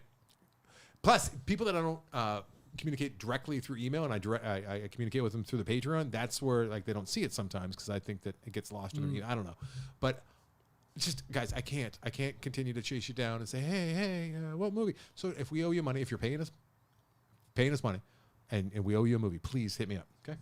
And if you want to sign us a movie in the future, head over to our Patreon, patreon.com/. No. There's absolutely no space. Brian, I keep telling you. Brian loves that bit. I think we should just clear it. I feel like we have zero I think movies. we should just shut it down. I even assigned and zero clear movies. it and just not have it for a few months and then open it back up at some elevated price or something because it's absurd. We'll talk. John Campbell. We're going to watch The Guest, 2014. It's a good movie. More people should see it. It's very satisfying. It's got like that, like, fuck yeah, this guy rules. I'm glad that he's taking. Oh, you're looking at the art is fucking awesome, right? Drake crush. I want a shirt of this. I want to wear a shirt around town of this. This is going to blow my son's mind. He took my advice and changed one thing. Brian, don't try and give yourself credit for this genius piece of work, this master fucking piece. It's a still. I mean, what else can he change? I'm an evil illusion. Look at the top, Proximus Plainview. good. It's right there. It's alliterated and everything. That's great. There will be ape. There will be ape. God, it's a creepy looking little boy too, right? It's all disturbing. It's HW. Look at his face. Look at Proximus's face. Look at him. He's so determined. Like They're kind of making the same face. He's an oil man. They're kind of making the same face. a mustache would be too much, but I wonder if he tried it because that could have. Does he have one? He might actually have one a little bit. Oh, like a little wispy mustache? Guys, this is some of the best art I've seen in a while. Thank you very much. It's very Drake. enjoyable. No mustache. This week we're gambling He's got the pens. on something untight. Oh. Brian. It's very enjoyable. I'm doing the same thing. I'm zooming in on this. I want a T-shirt of this. That's great. All right, let's go. Gambling on Enjoyable. Bad Boys, Oh, Ride or fuck. Die. Oh, Why you guys don't kidding me? see Brian's this? favorite. It's gonna be good. It's gonna be enjoyable. There's I've gonna be never- a lot of cringy bullshit in it, but don't forget this. You saw a movie that you liked a lot called Rebel. Same director team. All right, Rebel fucking Is ruled. Rebel? Yeah, dude. The one part that didn't work for you was the music video aspect. Oh, Rebel is sweet. Rebel's Oh, fucking Rebel, great, right? yeah. It's the same director team. Now, this isn't a passion project, I don't think, Ride or Die, but it's just they know how to do action. I've never seen a Bad Boys movie. Am I Really? obligated? Yes, am I obligated to see this? Bad That's Boys the universe. racism. That's the racism Yeah, it might be. screaming out of Brian all might in be. one. How have you not seen that movie? Because it stars black people. See, I just called your bluff. I don't know where to go with that. Yeah, I'll be getting emails and texts. You gotta tell Brian not to be. I don't know how to. Oh, you fuckers need to see Hitman. That's what you need to see. I'll be watching Hitman. All right, and Hitman is so sweet. Speaking of calling bluffs, right, so everyone next should week- see Hitman. next week, The Guest, which we might push. I've seen it, man. Coffee Table, Hitman, and Bad Boys. Ride or Die. Fuck to the yes. All right, let's go. He eats Skittles. He shouldn't be eating Skittles, but he does. He likes them, He likes Reba. and he likes Reba. Yeah, I'm a strong black woman. Oh no, that's not Reba. I've seen the trailer. It's very funny. I saw the trailer for fucking Atlas. I was waterboarded with that. For I know what Atlas? that is. Oh, the Jennifer Lopez Netflix Oh yes, movie. you saw a trailer for that? Yes. Why 'cause in theaters? Oh, because I saw Hitman in theaters, and they played Netflix Dregs, Oh, Christ! and it was shoved into my eyes forcefully. People were laughing out loud at its atrociousness. Guys, by far the most disturbing thing that we've heard tonight on this bloated long episode, we got to slim these guys down. You know what I'm saying? Is that this kid who was in Ezra was only in Ezra with Robert De Niro and Bobby Cannavale and Whoopi Goldberg, and because he wants his YouTube channel to get more hits. I mean, that is terrifying. Yeah. Okay, It's the world we live in. I want out. let's go. And also, Garfield overtook Furious. It's a bad week. Fucking Please, can someone make a listener art of No. Furiosa murdering Garfield? Oh, that would not be bad. I'm in. Murdering. Oh, that's what's his face's Demence's stuffed animal, Oh, yes. Garfield. Just Yeah. a fucked up Garfield Yes, missing an arm. And then you have Odie as one of his dogs, and Yeah. he's missing a leg. One of They his did a, legs. I showed that to addicts. I probably shouldn't have been. There's a show called Rick and Morty that I like now. What is Oh, that? go on. And there's a take on Garfield. Gazorbazor feel? Yes, Gazorbazor You feel. white milk toast, white Guilt. piece White of guilt shit. piece of fuck you. Wow, you're usually mean, but this is very mean. This one takes the cake. I hate Manumpanum stays. Okay, let's go. Let's go. Let's get What it. number you got? Let's rock 'em. Oh yeah, we're gambling on who? Gamble. Oh yeah. Bad Boys 8. I got it. Okay, I got it. Yeah. 3, 2, 1, 76. 77. Oh. Jesus Christ. Off by 1. Oh, Anderson gets 76, Bryan 77. At the time of this taping, there is no score. I feel pretty good about that. 'Cause Well, it's it's Monday. very Yeah, played out. It's it's probably Monday. going to be a lot of member berries going on. Oh, yeah. Oh, you know what? You know what I didn't consider?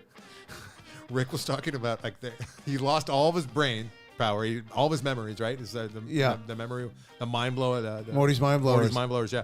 And Men in Black, but he's like, I don't have Men in Black up here. I have Men in Black 2 though, and it's just total nothing but callbacks and references, and just a total waste of fucking time. Just shitting all over Men in Black 2, which is rightful, and deserved. Yeah. You know what I didn't consider, which I feel like a fool now? The world has not come back for Will Smith. Thought that it's going to take a hit because of Will Smith. I don't know if it's going to take like a score hit. Yeah, Might take sure. I don't know if it will. 100%. Emancipation. Is that your scored guess, very 100%? Fuck Emancipation. We got to watch Emancipation. I've heard good things. Oh, I My told buddy you. Rand said it's great. I don't. No, it did not. Yeah, he did. Legitimately great. I think Rand liked Emancipation. It is. Oh boy. Well, you're just praying at the altar, but have you seen it? Yes. Oh, you saw That's my Emancipation? best on the show. I don't listen to you. Who does? You saw that, but not Bad Boys? Wait. You saw that, but not countless other great movies that you don't watch? Apple TV Plus streaming. Did you like Emancipation? No, Why? It's good. it's not at all. My buddy Rand said it was good. Oh, you're wrong. Okay, let's go. It's Simple 2 hours Ricks. and 12 minutes. Emancipation? Whew. Was he trying to make you feel like you weren't Well, free? see, here's the thing. Now I'm underselling it, and if you see it, you're like, "Oh, wasn't that bad?" Yeah, You yeah. know, it's really good. Yeah? No, it's too late, right? It's, How simple do you excellent. think our audience is? It's excellent. Stop it.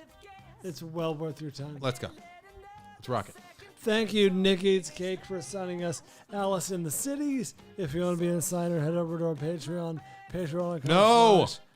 You know what? You can be the cider, though, because it does cost more money, but if you want to pick an actual top 5 and get your props and get your dues and get have your list read out on Yeah. the show and be a part of the program, be a part of the entire episode, essentially, and I call you. know what? We talk. You're woven in a lot more. But yeah. If it's an assigner topic, first of all, there's no more room. We're sold out, and Gotcha.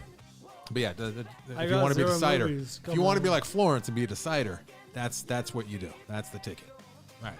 Thank you, Mock Puppet, for being our featured artist, and thank you, Drake Duckham. Is it Duckham? Duckham? I don't know. I don't know either. Sorry, Drake. He's told me numerous times, and I have a lot going on in my brain, most of it, which is bad. I think it's I'm Duke. gonna say Duckham. I think it's Duke. Dugan. Oh, I think. Drake. Either way, Drake, I got to talk to you soon, too. you're appreciated. damn it. Love the art.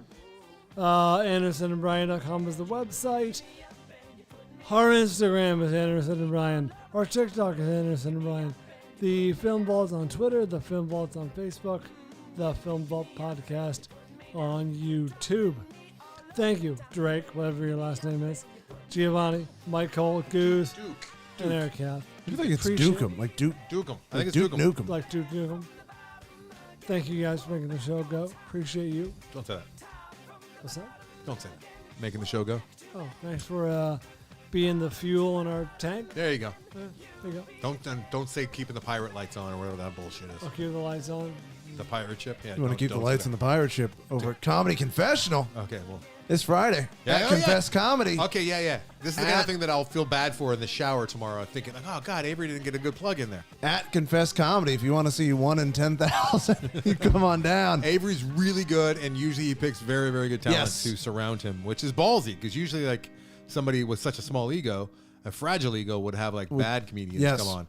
But you're confident enough that you have really good comedians. Oh, yeah. Only surrounding the you. best. Yeah. Avery is not the draw. I've been there 3 times now, and each time you have been the strongest comedian Thank you. there still. But that's But we get that's just a crushers. testament to you. They're crushing. They're very, very good. Very, very funny. Very fun show. So you can check it out. It's this Saturday. This Friday. 2 times. I've been there 2 times. I think 2 times. on Instagram at Confess Comedy. And it is starts at 8. And it's in Santa Monica. They got their liquor license now. Easy parking. Easy parking. What's the website? Where do you get tickets? Instagram. You Wow. go to at Confess Comedy. I'm sure it's on our website somewhere. It should be in the show notes. In the show notes, while you're listening right now, just Scroll flip on up, down, scroll down, click that and then, and what do tickets cost? Tickets are $15. $15. 15. And there's no drink minimum. No drink minimum. Oh yeah, you can get in there and drink nothing if you Yeah, want. if you want. You can drink 0, but do bring some embarrassing stories or fictitious stories even that they can riff on. Yes. It's a great show. Show unlike any other show I've ever been to. I've been to a lot of comedy shows. It's a very, very good show. It really is. It's a good night out. It's a very fun night out. Fun time. Yeah. Date night. Good date night. Good bro night. It's a good time. Good ladies night. Ladies night. We get a lot of ladies nights. Yeah. Nice. I think it's a good bachelorette night. You know Oh, what I'm yeah. saying? Yeah. You guys will be the star of the show, and I know you ladies like that. So I don't know why I'm picking on the 8% right now. Okay. All right, guys. Thanks for listening. Thanks for downloading. Until next time. We do it for Van Gogh.